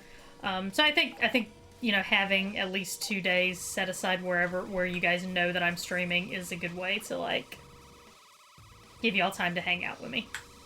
Plus, if you get the position, which I really think you're gonna get, it's just gonna be a better schedule for you in general. Honestly, yeah, it'll be a better schedule. So like, it will affect things with the stream schedules, but I will keep y'all very, very aware of it. You know, if it does result in, if I do get the job and that results in a schedule change, I'll make y'all aware of what it's going to change to, when that change is going to be, and, you know, we'll kind of work from there to have... We'll still have regular stream days. Bird will not leave you out of the loop. No. Absolutely not. I like y'all too much. Sunday stream should still stay the same. And meanwhile, I'm just like, whatever job I get, I'm going to explicitly say, hey, I cannot work Sundays. Yeah. But either way, we'll work with what we need to work with. For right now, at least, I can definitely say that no matter what, Sunday streams will still be Sunday, same time. Yeah. Unless we just decide to change the time, like, for whatever reason. If we just feel like there's a different time that would be better, then we'll do that. But Sunday streams will still continue. So Yeah. that's not going to be changed even if I get this position that I'm applying for. I will make sure that we are here every Sunday to talk about shit going down. Mm-hmm. I will say that I am a good Christian person who needs to go to church every Sunday if that's what it takes to make sure I don't work Sundays. Yeah. I am willing to do that. And just be like, all right, so due to my religious beliefs, and they're going to go, oh my god, I need to have Sundays off. Oh, okay. Oh, whew. I thought you were going to say you couldn't get vaccinated. Whew. I mean, yeah, if they be like that, I'm just gonna be like, no, here is my cute little vaccination card holder. Yeah, here is my vaccination card. I am happily vaccinated. I have this shit protected. Yeah, I am. Look at it, it's a Peter Pan protector. Yeah, I am happily and gleefully vaccinated, so we're good on that. Ugh. I guess it kind of helps that we're starting off kind of big. More access to things that I can actually pick up, like, early on. Yeah. I feel like that's always the thing for me, is whenever we start out small, it's like, oh my god. Kayla is a good Christian, will not desecrate the day of the Lord. Of the Lord! You gotta say it like that, the Lord! Meanwhile, every other day that I'm there in the office, I'll just be like, so yeah, what's this whole God thing? What's that? Who cares about that? I mean, if I am gonna be working in, like, a hospital or something. So I'd be like, I would have a hard time. You're gonna code if you do get a job soon, you're gonna be coding a lot of COVID deaths. Yes, I am. Like, ugh. And it's technically not listed as COVID in the books. It's SARS related. Yeah, that's right, because it is an offshoot of SARS. Yeah. Day of the Lord. Yeah, the Lord.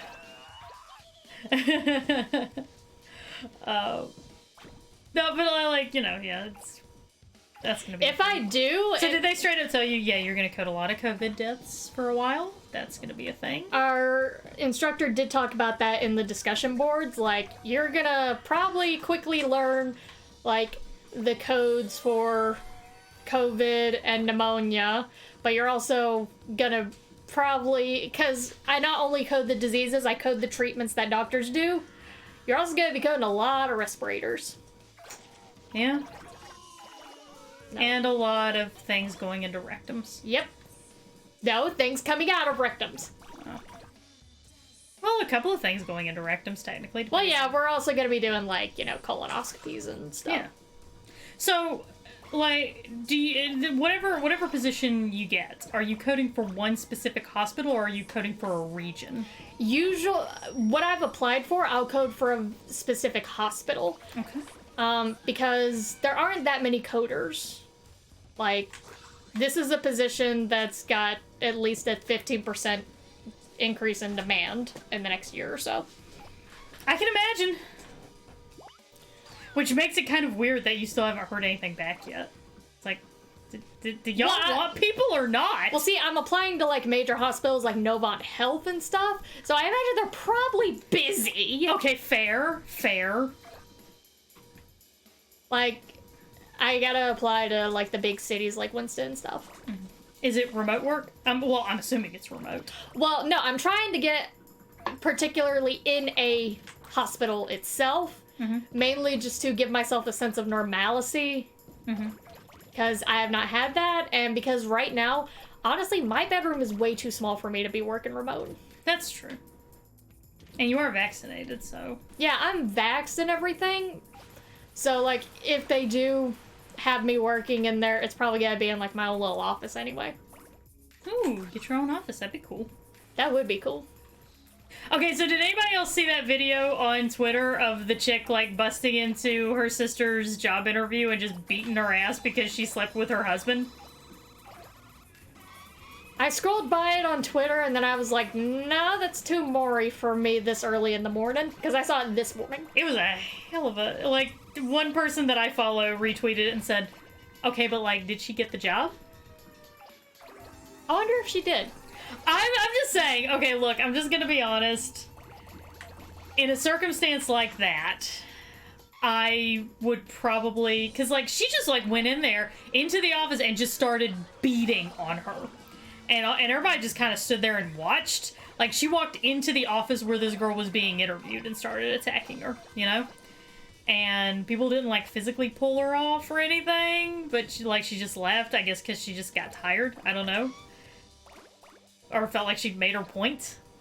But like, I can't help but feel like were I in that situation, I would just kind of be like, so, I can't help but notice that your security's awfully lax. Yeah. Because a person just strolled right the fuck in here and just started beating on me and just walked right in, walked past security, and walked directly to your office. What if that had been a mass shooter? Yeah. I'm just saying, I was in your building. I came here as a prospective employer, but also technically a prospective customer, because anybody who walks in is a prospective customer. And there was just a level of safety that I feel you didn't adhere to. There's a certain expectation of safety that people have. And I can't help but feel that y'all are being negligent in that. So... When can I start my new position with a pay raise? Yeah, exactly. So let's talk starting salaries, eh? Let's talk about that. Yeah. And then, like, the ultimate twist is, like, then she walks out afterwards and her sister's, like, hanging out by the front door. Is like, so, what happened? It's like, got the job, got a 20% pay raise, hell yeah! And then just, like, high-fiving because it was all, like, a scam. I mean, I'd do it. I would, like, in order to help you get a better paying starting position, I would 100% come into an office and beat your ass. I mean, I'd do that for you on your interview. Just make them feel bad for me so they give me the job. Pity is an amazing thing. It is. It opens up more doors than you think. Yeah. I have 100% used the fact that me and my girlfriend want to move in together and have a little house. No, I have 100% used that to, like, help myself get hired. Both for the fact of, oh, they just want to, like, have a, they want to just have a little house and they want stability, which means that they want a stable job, which means they're more willing to stay. And then also they're queer, so... We can meet the diversity quota! Yeah, we're meeting the diversity quota! Yeah. I mean, look. There's a lot of things. There's quite a few disadvantages to being a part of the queer community. It's like being a woman, you have only so many advantages. Might as well take advantage of the ones that of what you've got. Yeah.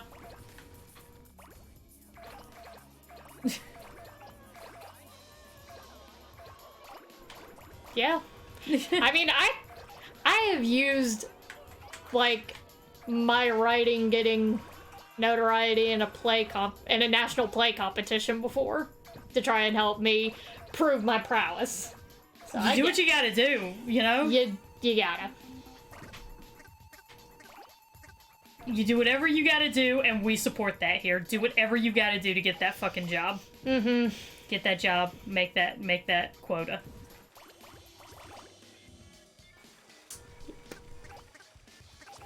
We support meeting quota, meeting that quota, make that paycheck. I saw Izzy write quota, so my brain auto-completed with quota instead of make that cheddar, make that money. But legit, whatever you gotta do, folks, to make that money. Yeah. We support it. If you have to exploit the fact that you're LGBTQ, do it. Yeah, if you have to exploit your minority status, fucking do it. Do it. Mm-hmm. I mean, they're gonna exploit it. Yeah, it's gonna get exploited no matter what. Might as well control the narrative. Yeah, somebody's gonna exploit it. It might as well be you. Hood. Hood. Hood. Hood. Hood. Hood. Hood. Hood. Hood. Hooty hoo.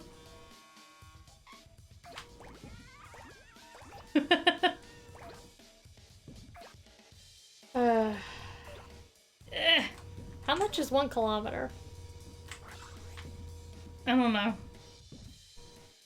100 meters. Oh, no, it's not. Oh. Oh, fuck me.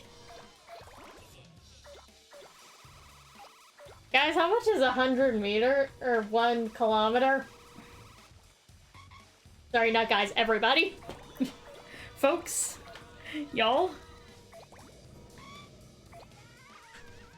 Oh, come on, give me that. There we go. 1,000 meters. Oh, shit.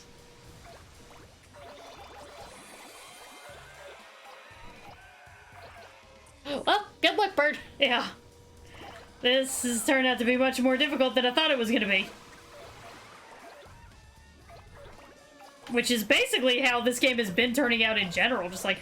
I was about to say, this one's taking a lot longer and more episodes to stream than normal. Yeah.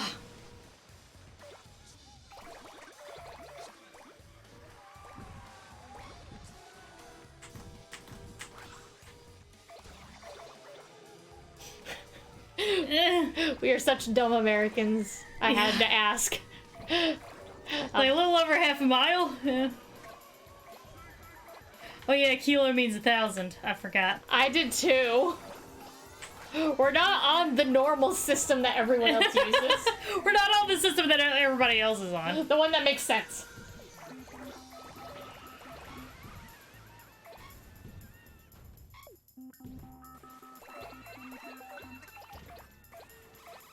Forgot to tell you something important. I'm the Robo King. Oh yes, well, back to it. Did you just roll up some pudding? Probably. It's Norn. I don't fucking know who that is, but okay. I don't know, but their arms and legs are seriously weird. Don't make fun of Norn.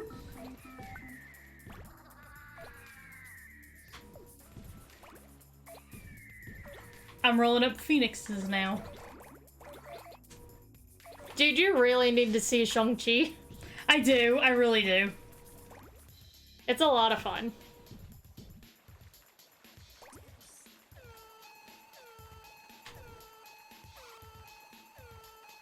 I'm not gonna make this, and that's gonna bum me out. Because that was just gonna be 100 meters and everything would be fine. Think it'd be all hunky goddamn motherfucking dory. But nope. It was not to be! Oh well. Oh well, indeed. Yeah, Well, I made it halfway, so you know. yeah, Izzy, the metric system is so much easier, but America just said nah. Nah. Well, that's probably a good stopping point. On your failure? Yeah. Okay. Just, you know, get everybody good and, Prepare for primed the disappointment for that tomorrow. is Binks. well, also primed for tomorrow.